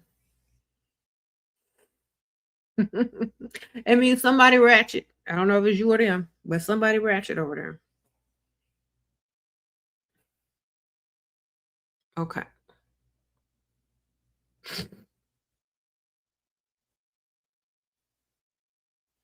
It says it means you're ratchet or they ratchet. Or somebody look better or somebody look worse. Let me tell you something, ladies. You're not supposed to introduce them to your friends. Because then y'all come back in here and asking me and telling me these dumb, stupid things that you're not even supposed to be doing. You don't bring them around your friends. Okay? That's number one. If you have a provider man or a man that you're dating seriously, you don't bring around a bunch of friends. No. Especially not soon after you've met. You're supposed to be good in a long-term relationship before they meet any of them people. Do you understand? You said rookie mistake. Yeah. You're supposed to be having your 6th-month anniversary before they meet anybody, any of your friends. Do you understand? You're you're just supposed to say, "Oh yeah, I'm dating this guy. He's really great. We're seeing where it goes." When your friends ask about him, they're not supposed to meet him until he's good and got you a bunch of jewelry, paid a bunch of bills, and has invested. They're not supposed to be meeting him. Do you understand? Keep him hid for a good 6 to 7 months. Okay. Then you can bring him out when he's paid a bunch of bills, got you debt free. You know what I mean? Stop introducing them to your friends so early on. Thank you. You're 18, your boyfriend is 20, you caught him watching porn. Okay, well, that's what they do at that age. Sprinkle, sprinkle. Why is it not surprising? Because that's what they normally do at that age. Yeah. It ain't illegal, and that's what they be doing. That's what they've been doing. That's what they're gonna do, and that's what they're gonna do after you. That's what they do before you, during you, and after you. So what?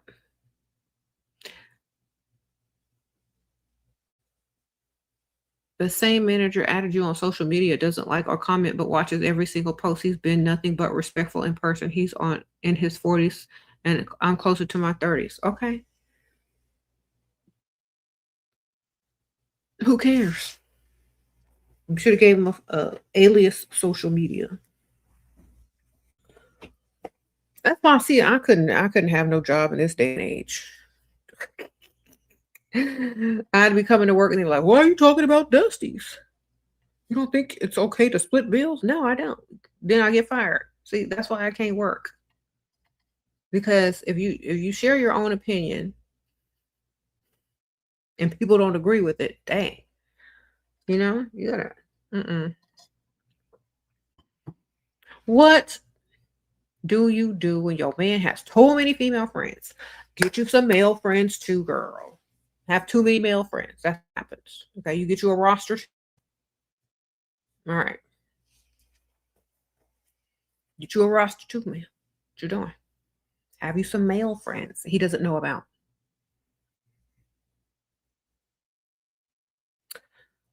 All right, because you're gonna need them, girl. You're gonna need them. Make sure they got some money too. Get you some male friends with some money.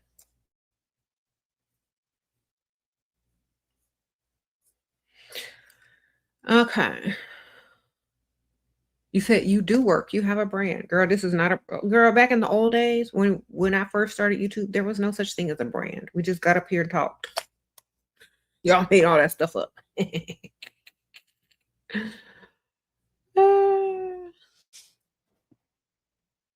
Me, I have books and I have a perfume. I have Etsy store. I have multitasking. I have a bunch of stuff. I just call it multitasking. I don't really try to create. Like there are people that want me to hire them to do this and do that. I'm like, girl, no, it's supposed to be like this. All right. Sprinkle, sprinkle. He added you on social media. He's one of the managers. Okay. You should have blocked them all before you got to work. Girl, I would have found all them people and blocked them all if I had to work. Everybody would have been blocked before they could even find me. You never done that before? Just go and block everybody before they can find you? That's what y'all supposed to be doing. Is he dusty if he makes you feel you owe him for money? Oh, owe him for what? Money? Yeah, it's dusty because you don't owe him nothing. Like, oh no, that was, thank you so much. That was a gift. It is dusty if a man says you owe him something, girl. No, goodbye.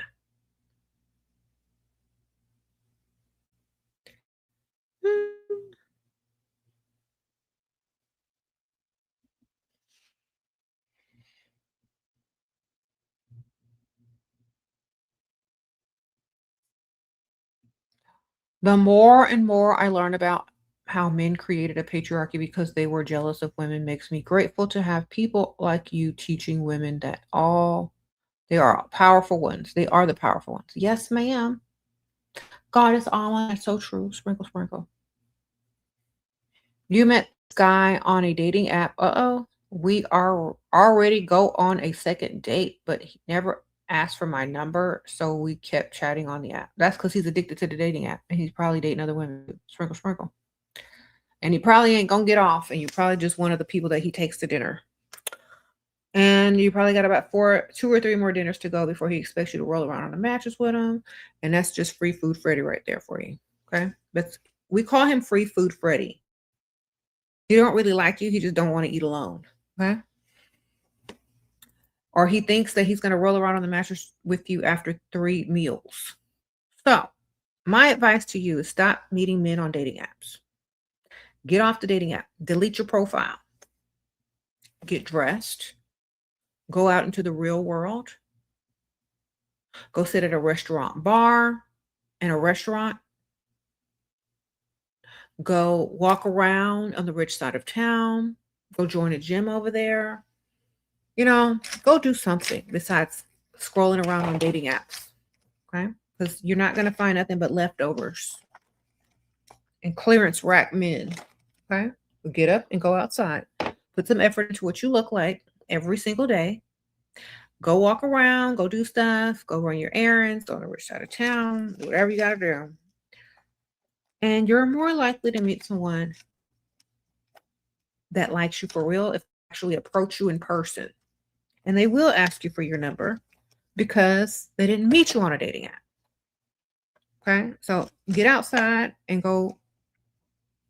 Oh, I was looking for something next to my purse. Get outside and ditch the dating apps. Okay.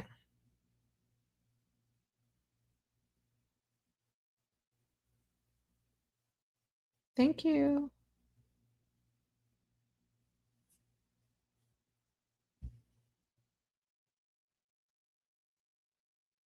How to be approachable in public. Smile, make eye contact, and don't have a resting face. That's literally it. Look like you're having fun. People always want to approach people that look like they're having a good time because they want to have a good time. All right. But what if he's the real thing in the dating app, girl? Can I slap you through this screen? Well, what if he's the real thing in the dating app? Okay, then he's talking to 25 other girls within the same hour. He's been texting and talked to 25 other women. And now it's your turn. You think he thinks you're the one? How can y'all feel happy on a dating app, knowing that these people are talking to 25 other women at the same time they're talking to you. They don't even hardly remember your name. Okay? Y'all get on my nerves.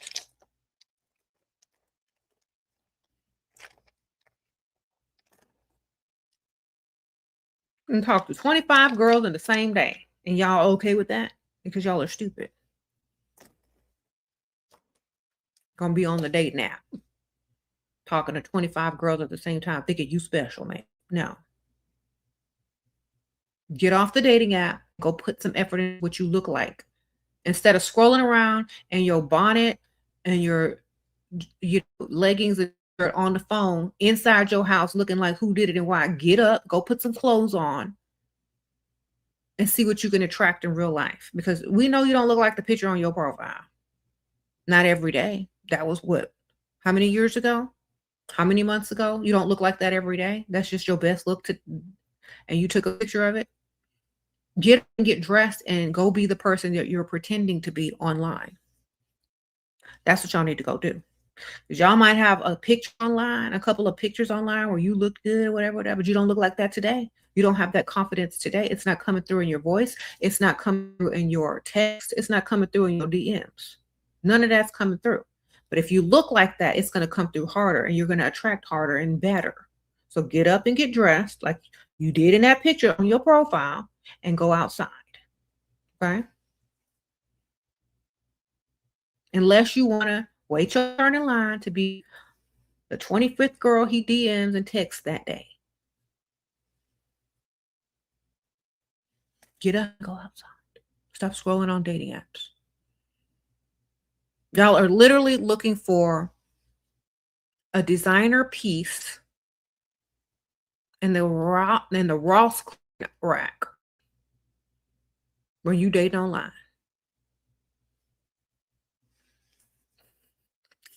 Y'all on the Ross clearance aisle looking for Gucci, looking for Chanel. It ain't there.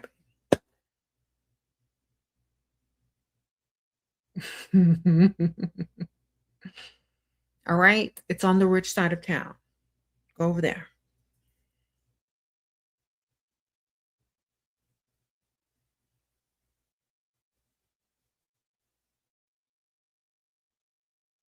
What? Y'all don't think about this because y'all just think y'all are so desperate. Y'all don't realize that that man is texting 25 women or more on them dating apps. He's probably copy and pasting the last thing he texted the next chick right to you. Paste, copy, paste, copy, paste. Go outside, ladies. Get off the dating app.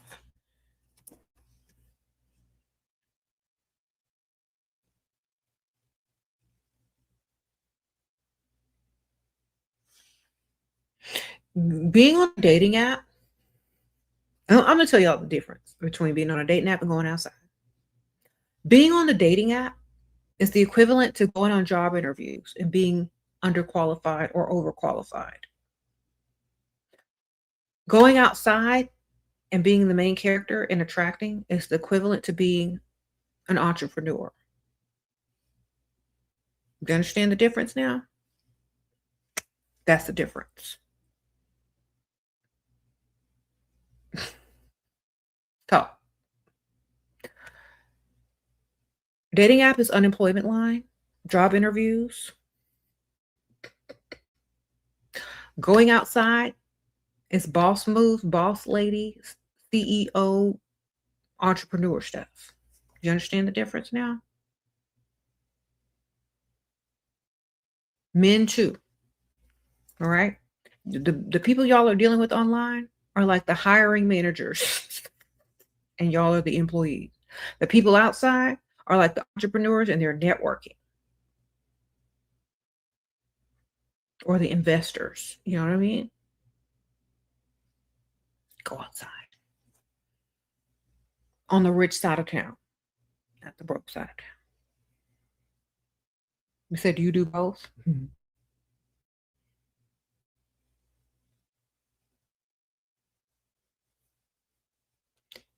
You said the average woman does better in controlled environments. That's why they perform better in college. Well, if you ain't never been to college or you was a hustler and you went to college, you got both. Okay. And women aren't better in controlled environments. Women are multitaskers by nature. Okay. People act different when they're being observed. When they're not being observed, they do what they want, literally, and they thrive. So, and that's also physics. Particles act different when they're being observed versus when they're not.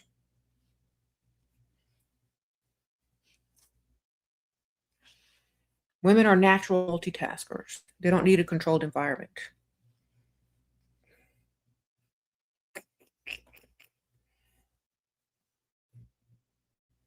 And honestly, what women weren't even able to go to college until what 200 years ago?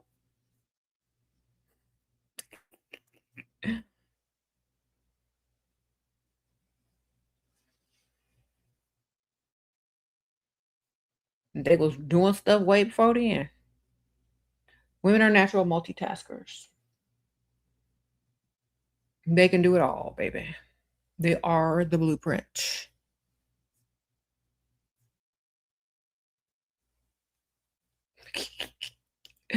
When whenever I read or listen to somebody talk about women or this women that everything came from women. So women are the blueprint.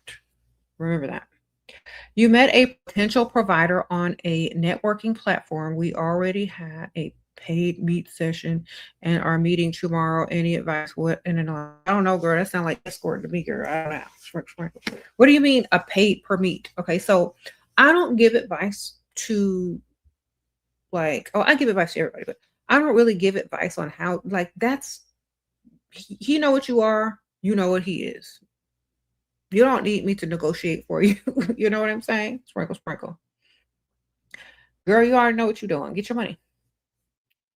You're doing exchange, tit for tat. Okay. We're in it for the long-term investment. That's what I teach. You are doing short-term investment. You know what I mean? We're doing long-term investment. Well, yeah. What are you? Am I wearing eyelashes? No, I'm not. Just mascara.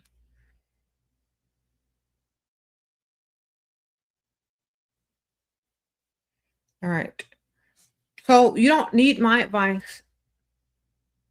I teach long-term investment. You said or matchmakers. Yeah. Would it let me say cuddle at first? Oh, it wouldn't? Okay. Sprinkle, sprinkle.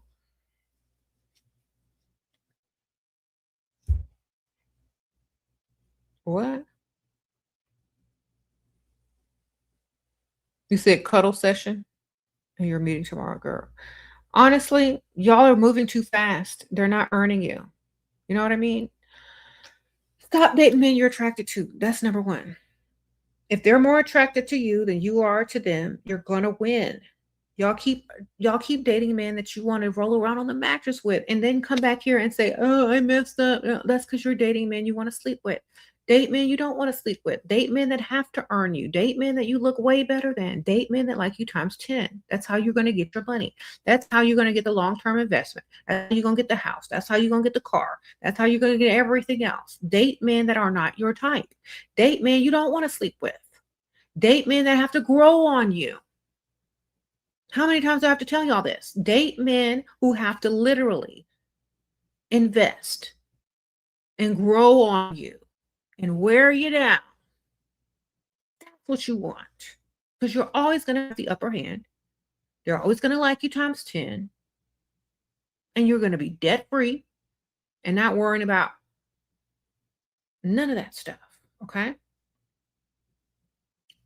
You don't like ugly men? Well, I don't like to work. I don't like clocking in. I don't like bosses. I don't like leaving my kids in daycare. That's why I tell y'all, you choose. You got choices in life. You can go clock in, or you can go find somebody like you times 10. What you gonna do? Start you a business. You could do so many things. You ain't got to look at him 24/7. You could be booked and busy every day.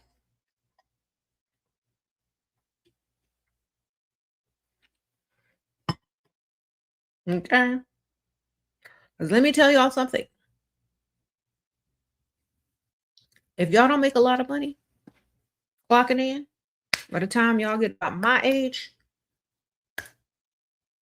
I don't know how old y'all are, but listen to me. Women who work 9 to 5 every day, all day, many, many years, you're missing out on a lot of stuff that you could be doing. You could be working for yourself, getting to know your kids, because some of y'all don't even know y'all's kids. Okay? Think about it. Y'all going 50-50, don't even know your kids. Now, I'm gonna say this, and this is gonna hurt a lot of feelings. Most parents, they don't know their kids. You know what school they go to. You know, little things about them. You don't know them because you're too busy working. They don't know you either. Saying. A lot of y'all say, "Oh, I wish that we could have the same relationship as you and your kids have, you and your daughters have." I don't work. I'm home every day with them. So I know them. That's why we know each other. So understand that. I rather look at someone looking like who did it and why than looking at coworkers and bosses and traffic and not knowing my own kids. Okay, think about it. Sprinkle, sprinkle.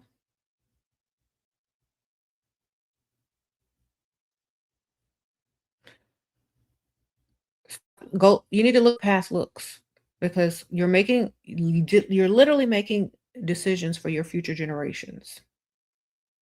Going out on a date and rolling around on a mattress, you're making decisions for your future generations when you roll around on that mattress. Just think about it. You could get pregnant.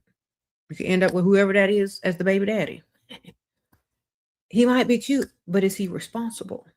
He might look good, but does he like you 10 times more to tell you to quit your job and stay home and raise your child and start a business whenever you feel like it?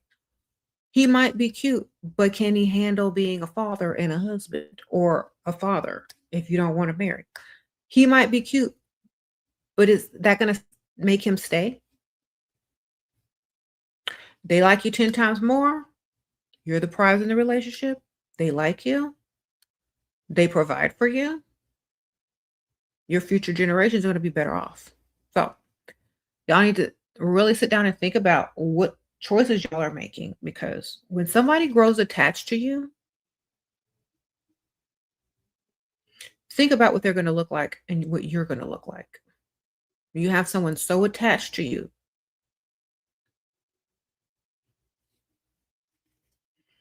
Okay, you see what happens when people go for looks, especially in men.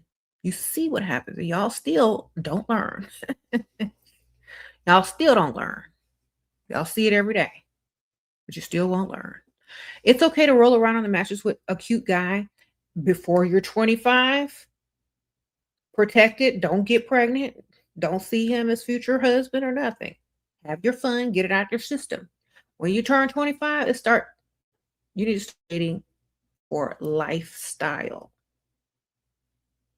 future generations, comfort, luxury. You get all that stuff out of your system while you're young. We'll date all the cute guys you want. That way, you don't feel like you're missing out. You've already had the cute ones. They're no big deal, believe me. Okay? If you have dated so many cute guys, it doesn't even matter after that. So go date all the cute guys you want when you're young. Get out your system. Understand what it is. Have fun. Don't get pregnant. Then when you're ready to go for the lifestyle, you date someone and you marry someone that likes you times 10, because you've already had all of that. You don't look for it because you've already had it. Okay? And you want to be the attractive one in the relationship. And if you stand next to someone, you're going to look even more attractive if they're less attractive. Think about it. Sprinkle, sprinkle.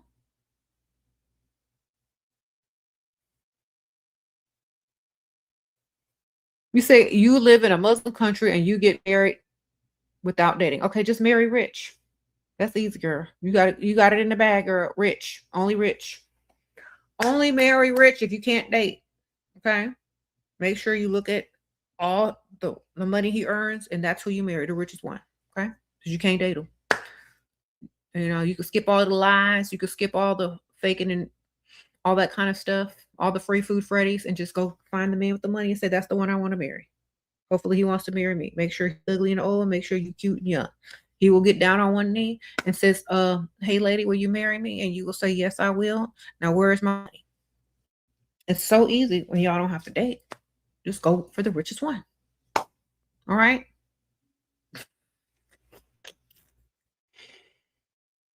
Y'all can bypass all the lies. Just say, how much are you worth? What's your net value? What's your net worth? Okay. Give me a second. Okay. He's rich. Okay, I do. That's it. He retired and way older thanks to the advice. He definitely likes me more. I just have to keep my boundaries. Yes, ma'am. Keep your boundaries and get your money. Stack, stack, stack, stack. Build your own goals while you're there. Okay. Keep your focus. What are your goals? Make sure you stack enough to meet them goals.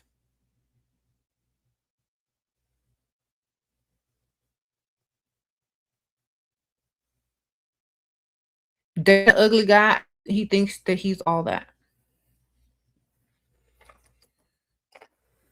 Carry one of these in your purse at all times and bust it out when you start acting stupid.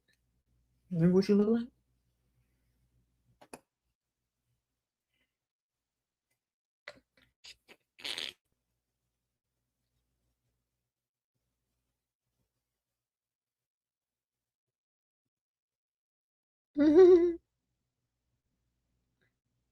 You always give the same advice for girls instead of for women. Once you're with a provider, the game continues and you always stay at the beginning. What?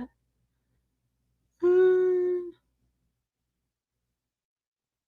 Once you're with a provider, the game continues. Yeah, once you're with a provider, the game continues, girl. You got to keep getting your money. But that's why I say don't be male-centered. Focus on yourself. Once you're with a provider, the focus is you. Look, y'all still want to be pick Mishas after finding a provider. Find some business. After you find a provider, find some business. Find a hobby. Invest in yourself. Stack your money. Start a business. That's my advice to women. All right? The game don't ever change, but you can stack your money while you're there. Mm-hmm. Get your money. That's the business. Stop worrying about them. Get their money. If they want to stick around, if they want to treat you nice, added bonus. But your goal remains.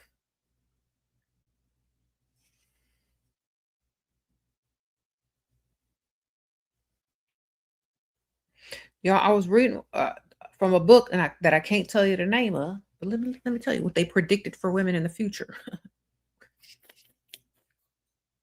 This book was written about 20 years ago, and they were way off, thanks to me. Anyway, they said women are emotional, and their true happiness comes from making their partner, aka their man, happy. If their man isn't happy, the woman truly can never experience happiness if her partner or man is not happy. So appeal to her emotionally as far as to what you want. This book was written to men about women. Appeal to what you want and they will emotionally respond and they want to make you happy. So basically, they were instructing men to make life all about them, to make their partner seem like their happiness depended on his happiness, when literally it's the other way around. So, I guess they were wrong. Flip the script, babies. Flip the script. Stop being so male-centered.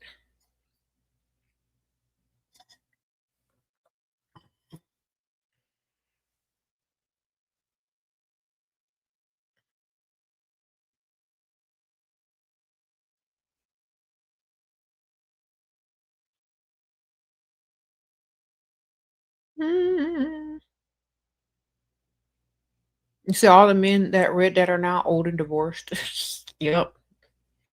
They failed.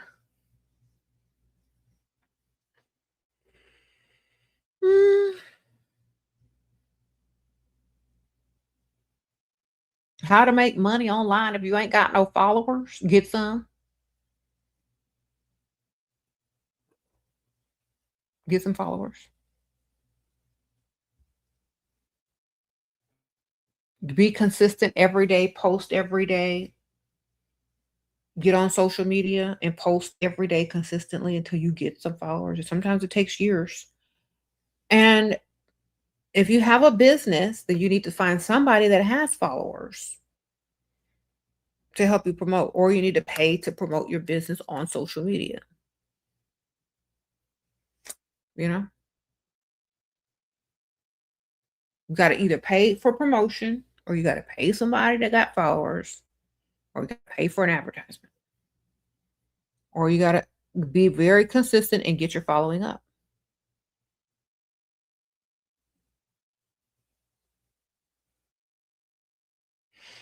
Okay, see, this is the kind of negativity that I know you're not ready to be an entrepreneur. Okay, you said starting a business often involves working more than 9 to 5 hours. Okay, look, let me tell you something. If you start a business, you get all the profit. And eventually it's going to run itself if you get the right type of business and you can make money in your sleep. Right? Let me show you how. Bam. I go to sleep, people buying. I wake up, more money in my account. Wrote a book, went to sleep, money in the account. Next. What else? Get online, make a video, go to sleep. People watch my video while I'm asleep. Money in the bank. All right. Got a business online. Advertise it in my videos. Go to sleep, wake up, have sales. You understand? Work smarter, not harder. Have several streams.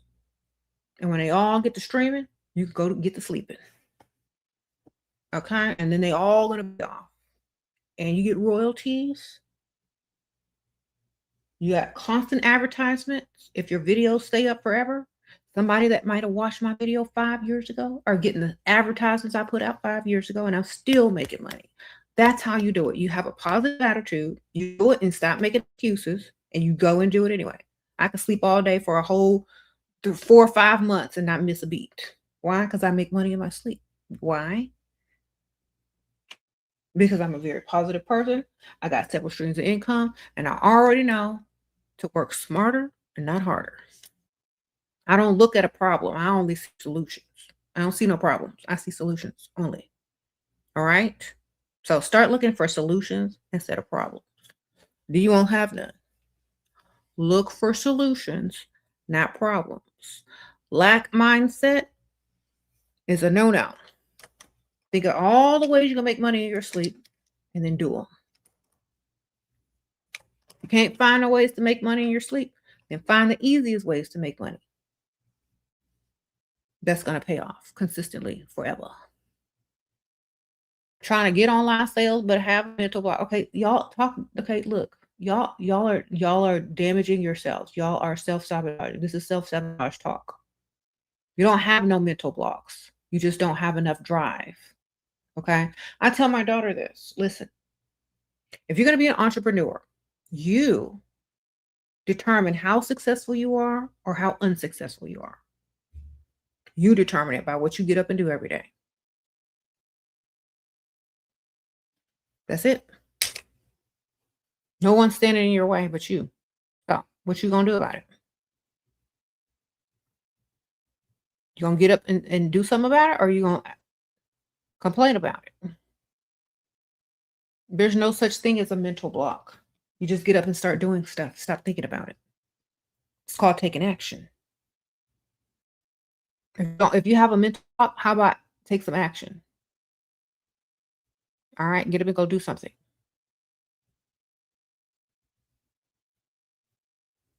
Mm-hmm. Get up and do something physical towards it instead of thinking too much.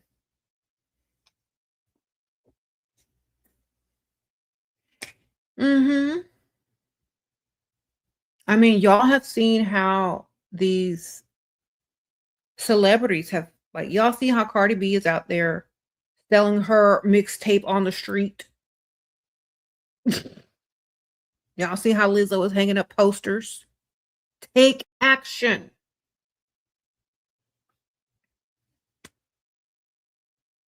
All right. Not everything is going to be mental or a mental block. Some things are, you got to get up and take action towards. That's what's going to clear your mental block when you get up and take action for it. Okay. Get up and do something. Get you a t-shirt made. I don't care. Wear it around. Wear a baseball hat. Get your t-shirt made with your business name on it. Okay. Hand out keychains. People love free stuff. Like, oh, what's this? Do something.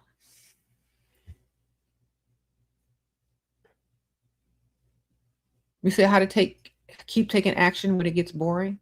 You're supposed to do something that you actually like. Okay. If you don't like what you do, it's always going to feel like work. You're supposed to do something you like. You're supposed to come up with new creative ways to do stuff that you like or enjoy what you like so much that you don't get bored.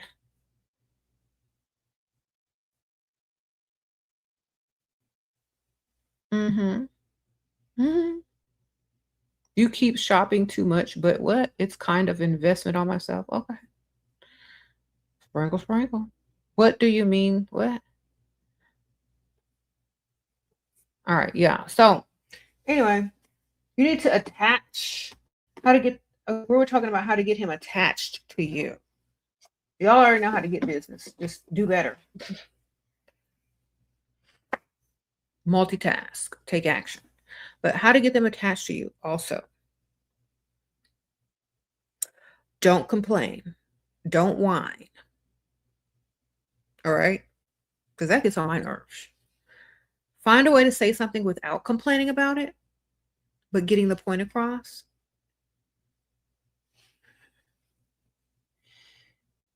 So you're late because you ain't got no man. Yeah, I ain't got no man. Sprinkle, sprinkle. Thanks for the $2.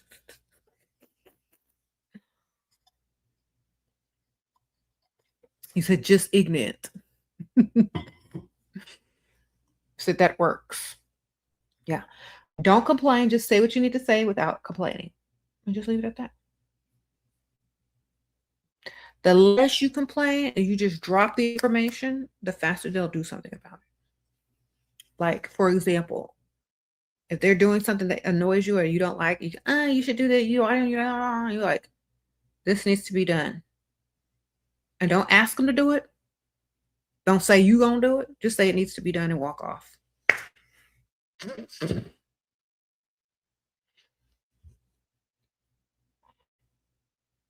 Don't remind them. Don't say nothing about it. The less you say, the more they're gonna remember the few words that you said. Okay.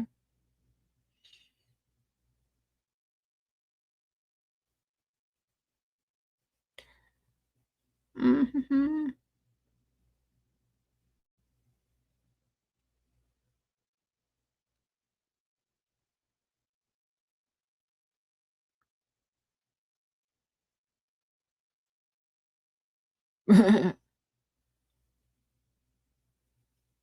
Thank you.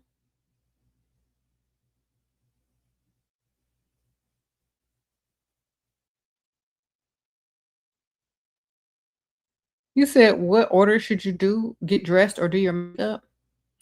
Well, a long time ago, if you're new at doing makeup, you might spill, okay? So, I would say depending on what you're wearing, because you might have to pull something over your head and get makeup all over, that's not gonna work. So, there's a trick, if you put a bonnet over your face and then put your clothes on, you're not gonna get your makeup on your clothes.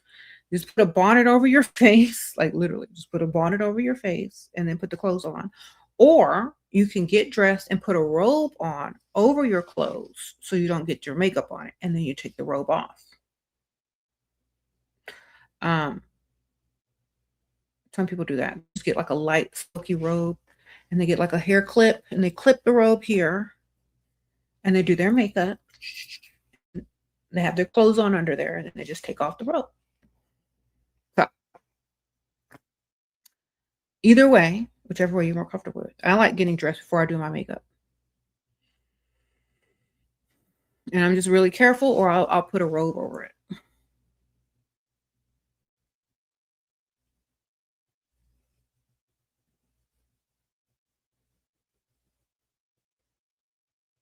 What's the menage of the dusting powder you got from what's the name of it? Girl. Um, I don't have it in. Oh, hold on. I do have it in here. Hold on. Let me scooch. The name I got, girl. The name. Let me scoot on over here. I got sugared vanilla bliss. That's the one I got. And I put it in a cute little glass dusting powder jar. And I put it in here. And it's sugared vanilla bliss. That's the one I have. Okay. Just so you know.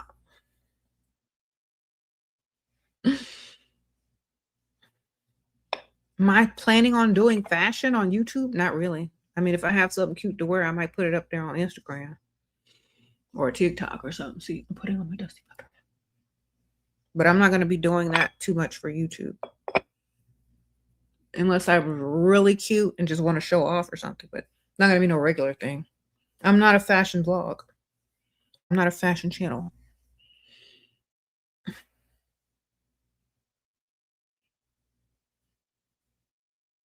Sprinkle, sprinkle. But I do like sharing sometimes I wear and stuff. So every once in a while, I'll do something.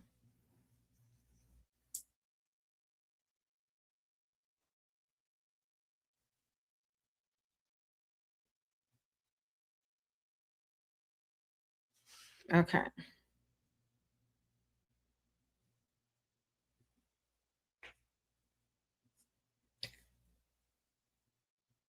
I try to dress okay, like not I'm moving right now, y'all. I saw some people today at the bookstore and they were like, "Oh my gosh, we love you. Hey girl." It's like, "Hey." And I was in my I was in jeans and like a cute little tank top and a little button shirt over some little, cute slides. And they're like, "Hey girl." I'm like, I'm at the used bookstore with my daughter because she's selling books because we're moving and we're getting rid of like some books. So we're out selling books. They won't give you the cash, they'll just give you in-store credit. And so she's over there selling books and buying some more books. I'm like, girl, you better save that for gifts and stuff. Get them a gift card or something. I don't know. But I saw some of y'all today. Thank you.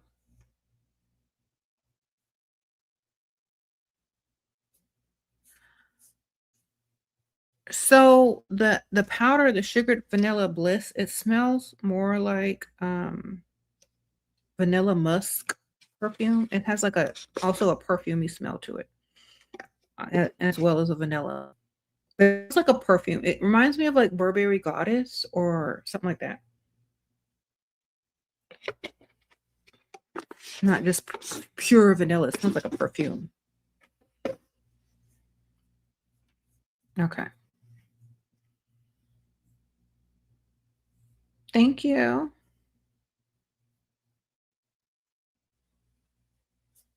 Appreciate you.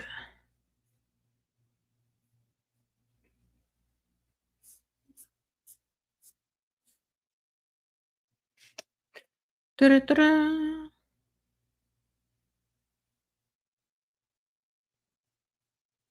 How to contact you to promote your own brand.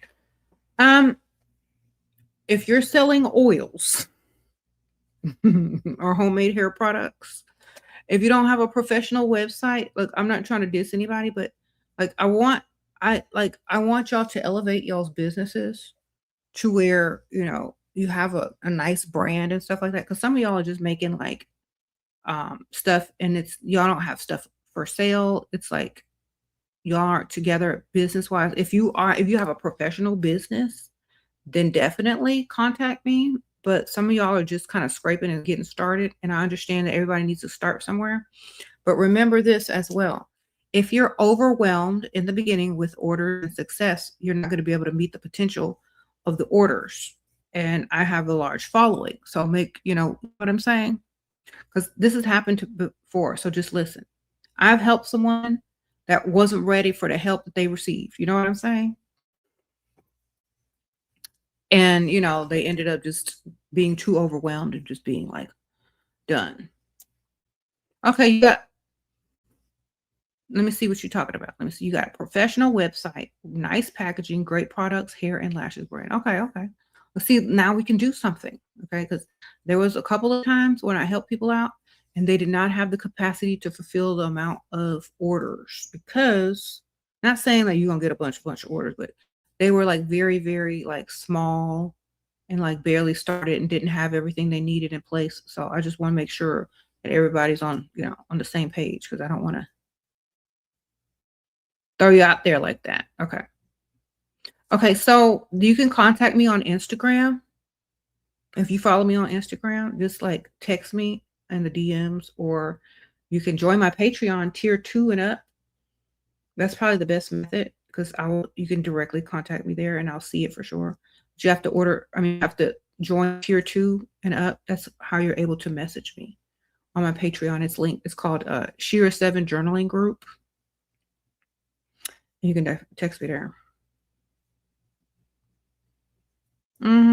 Or if you have an Instagram store, I'm on Instagram. Shira71 the original.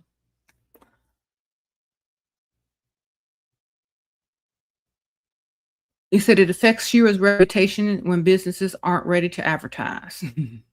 Yeah, so y'all got to have y'all stuff together. Mhm.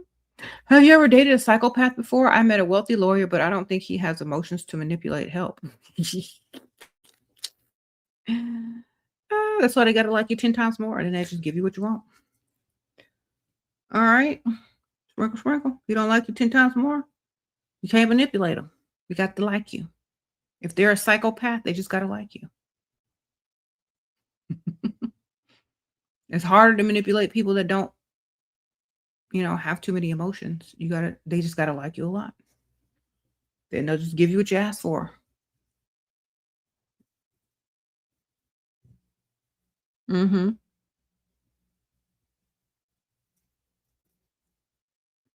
The path of least resistance get a spirit that loves or likes you a lot.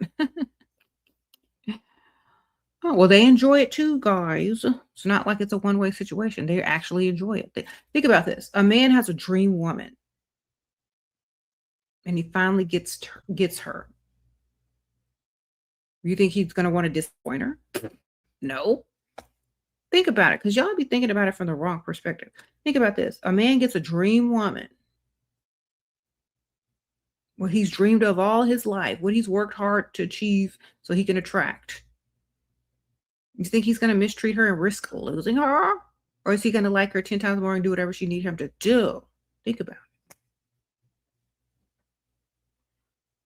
So that's why it's so nice when you find one that likes you 10 times more because they're going to do the most for you because they want to. They actually want to.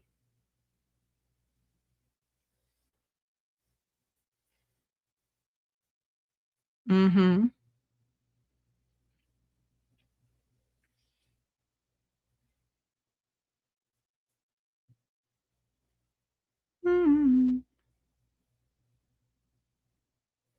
That's right.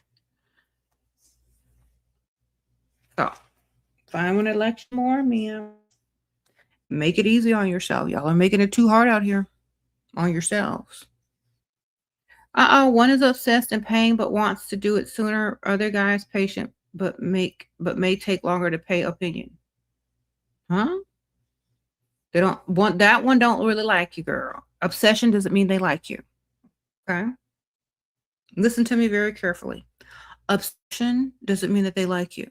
It means they're obsessed with getting what they want, not with you. Because if they liked you, they wouldn't rush you. They don't want to risk losing you something that they really, really like. They don't want to lose it, so they're not going to want to mess it up. Listen, the other guy's patient, but takes longer to pay. He don't like you either. Sprinkle, sprinkle. If he's paying you and he's giving you money, he likes you, but he might be going paycheck to paycheck. He might not have it like you think he has it. You know what I'm saying? So just because they don't give it quick, fast, and in a hurry, maybe they can't. I would say the guy that's rushing you doesn't like you more than the other guy. The other guy who's patient but takes longer to pay, he might like you, but he may not have the type of money you think he does. So either way, you need to go get a third one that got money and like you. Okay? Sprinkle, sprinkle. Remember, they don't want to risk losing you or upsetting you. They don't want to risk it, especially if they've invested already. So they're not going to try to rush you into anything. Because you could just be like, you know what, forget it, and get mad at them, and they have to start all over with you or someone else. Think about it. If you were to get mad at someone for rushing you, let me just break it down to y'all, because sometimes y'all don't know what to do. If someone is rushing you and you feel rushed and you don't want to be rushed, when you get mad at them, they have to start all over process in time. Do you understand? It doesn't pick up where it left off. It starts all over. They got to start from scratch. Do you understand? So they're not going to want to risk starting all over with you. If they really, really like you, they're going to just be patient and do what you need them to do. They're trying to rush you. They're risking. They're risking you. They're risking losing you. Why? Because what they really want is not you, but what's in between your legs. Do you understand? They don't really want you because they would risk losing you as a whole entire person just to get what's between your legs. Or will they be patient and wait? They can go get that from Pygmisha anywhere for free. Why would they risk losing you? Think about it.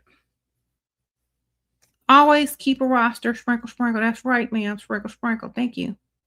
So if they try to rush you into anything, they don't like you.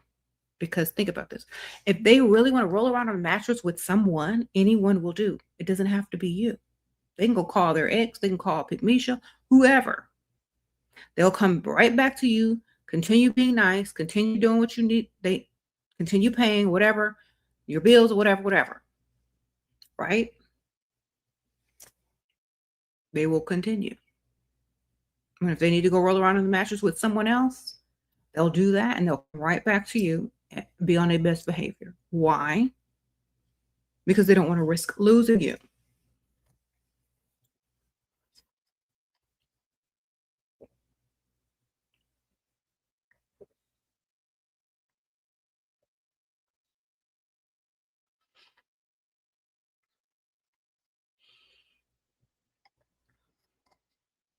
You said you found out he's only 45.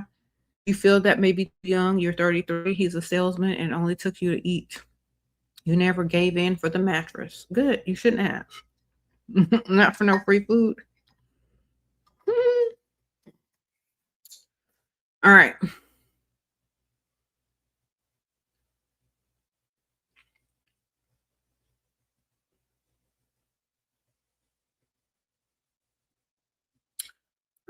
It's Monday. Girl, I thought it was the weekend. My schedule all messed up. I gotta go. I gotta get up early tomorrow. I got errands to run. Not super early, but early enough. I don't kids don't have school. They're out of school, so my schedule was all off. I'm not getting up super early anymore. It's summertime, but I do have errands to run, and I still gotta get up somewhat early. But hey, I got to go. I thank y'all. Y'all are so sweet. Should you cut your best friend off? They're against you having a provider? Why do they have so much say in what you got to do in your life? That's my question.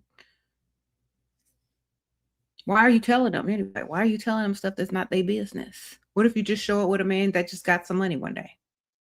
Why they gotta know everything you trying to do? Just talk less to them, baby. Just show up with the old man with the money after you done already got them. What they gonna do? Stop talking too much. Stop talking too much.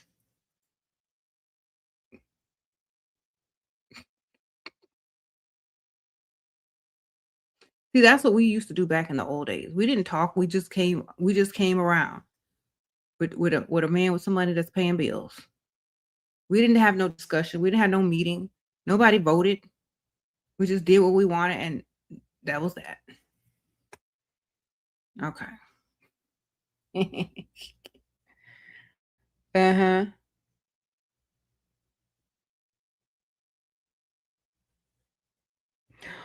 What do you do with the provider that already got it without protection? And now you ask him to use protection. He says we're not compatible.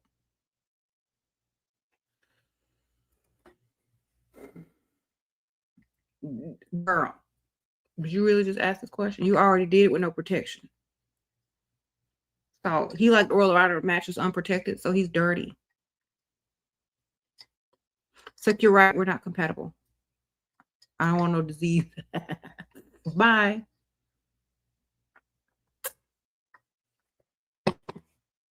All right.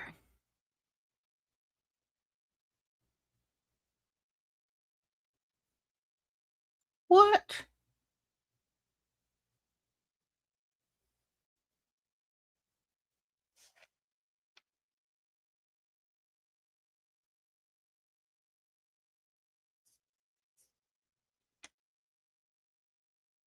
I don't know why y'all rolling around the mattress with him. Anyway, girl.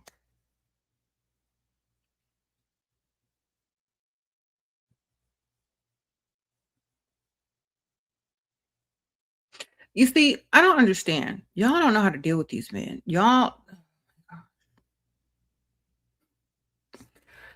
let me tell y'all something before I go. If y'all had a roster, if y'all had about 3 guys, you wouldn't have to sleep with none of them. You would keep them running on a hamster wheel. You understand? That's y'all's fault. They would be all running on a hamster wheel if you had a roster. Instead of just being with one person who don't wear protection, who holds stuff over your head and breadcrumbs you, and now you don't know what to do. I keep telling y'all, have several. Y'all gonna figure it out.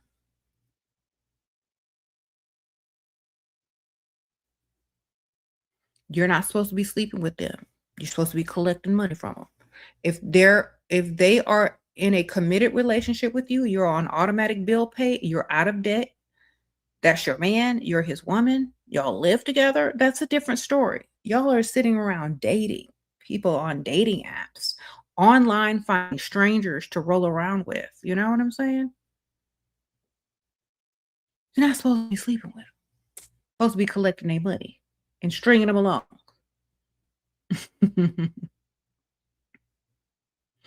He tells me I need a job, and every time he give me money, say I have a job, getting money from you. Like I have a job, making you smile.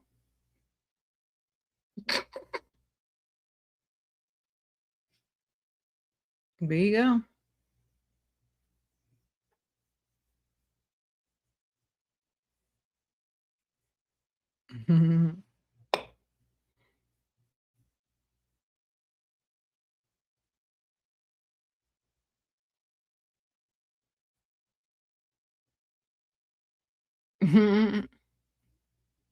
So, ladies, If you have a provider and y'all are in a committed relationship, y'all are not in a committed relationship, y'all don't live together, where's your other ones? Where's two more? You need two more. Okay? There you go.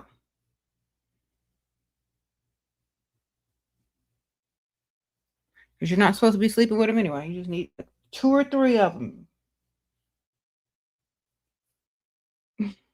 Okay. I know the men don't like hearing that, but we don't care. Y'all got 2 and 3 chicks, baby mamas, all that kind of stupid stuff. We don't care anymore. Okay. It's okay for y'all dusties to have 2 and 3 baby mamas, borrowing one car to go see the other. It's okay for men that have money to have a mistress and a wife. It's okay for people to do what they want. Why? Because they're going to do it anyway. Why is it so one-sided? It's okay for you to have a roster, ladies. It's better to date 3 men at the same time than waste 1 year dating one man, then waste the next year dating another man, and waste a whole nother year dating another man. If you had dated them all at once, you would have seen all their true colors at the same time, been able to choose the best option and move forward. Y'all be sitting here wasting your time, your youth, your energy.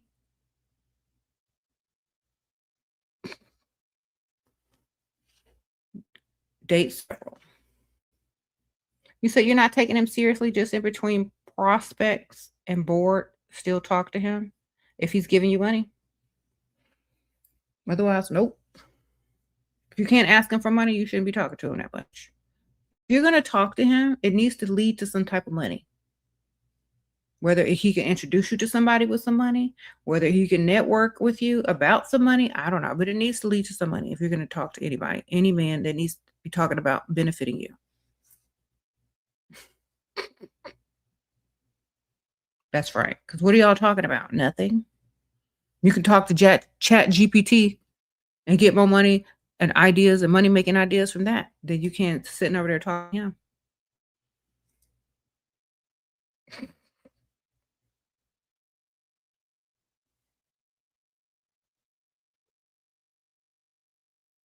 Yeah. You'd be like, you know what? I could really be talking to Chat GPT right now, figuring out how to get more money, or talking to some man that doesn't even like you, that's not going to give you a dime. Who you rather talk to?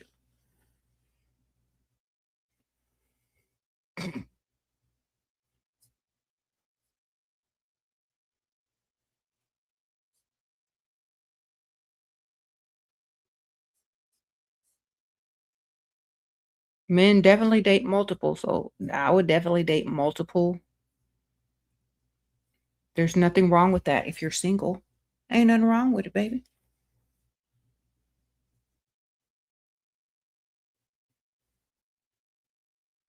Can you get him more attached through competition? No. If you look nice, if you look pretty, he already knows he has competition. He already knows. Every man that dates an attractive woman has competition. Every man that dates an attractive woman has competition. Period. So if active, he already know he got competition. Okay, because it doesn't make sense for you not to be approached being attractive woman. Does it make sense? Everywhere you go, someone's gonna smile at you, somebody's gonna approach you, somebody's gonna say something nice, somebody's gonna flirt with you if you are an attractive woman. So people already know they have competition if they have an attractive woman. That just goes with the territory, okay?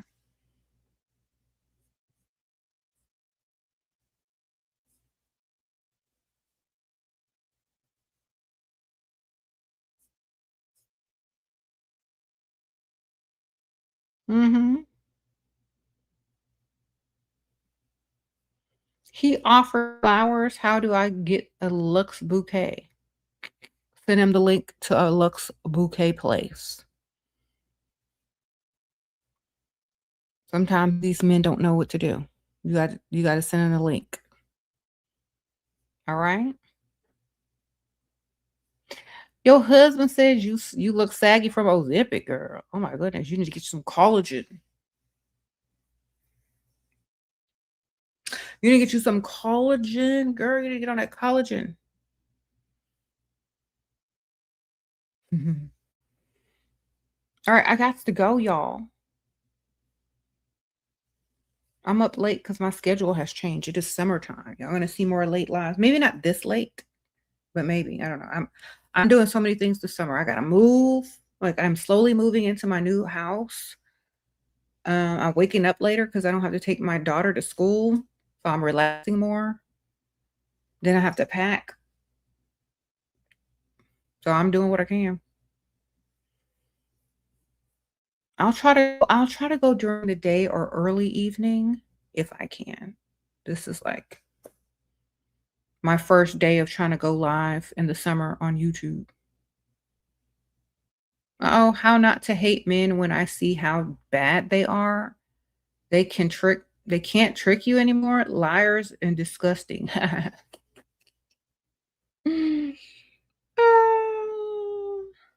Okay. How not to hate men. Okay, so now that you know the truth about them, you don't have to hate them. You just understand them now and what their motives are. You understand? You know what they want now. Now you can use it to your advantage. You shouldn't hate someone. You should only understand them and know how to get what you want by knowing what and who they are. It's that simple. Okay.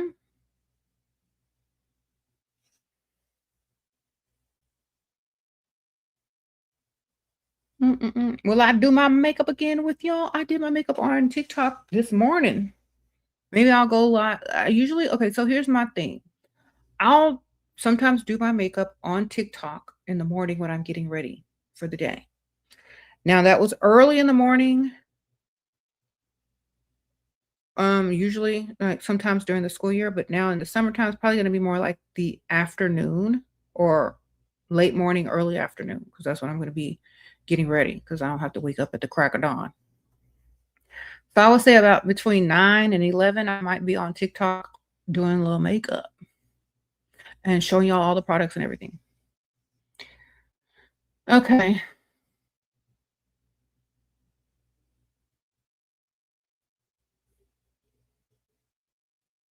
Sprinkle, sprinkle.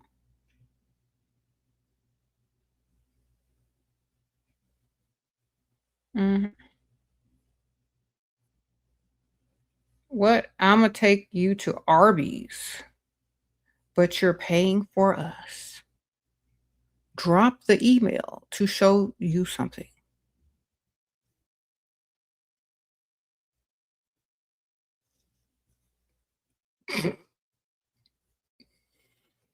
This fool said Arby's.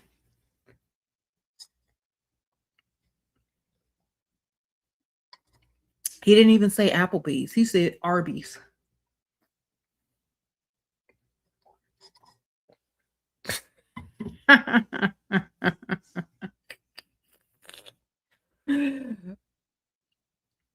Anyway, you said you wouldn't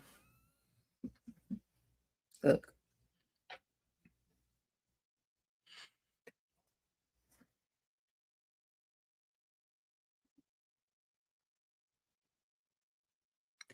Watch. Y'all know that's not a serious person. I just collect little $2 and go.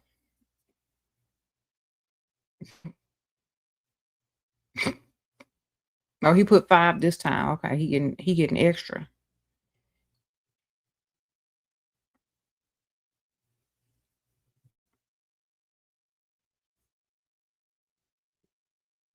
Mm-mm-mm. You said, girl, do they still have Arby's? Yeah, I'm vegan, so I don't know what you gonna do. Buy me some French fries. Buy me some curly fries. I am sleepy. I need to go. Good night, y'all. I gotta go wash my face and do my skincare. See, when I get off, I can't just go lay down. I gotta take care of this.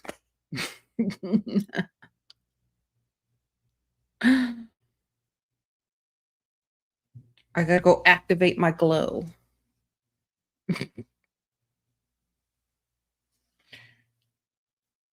Okay, y'all. I'm see y'all later.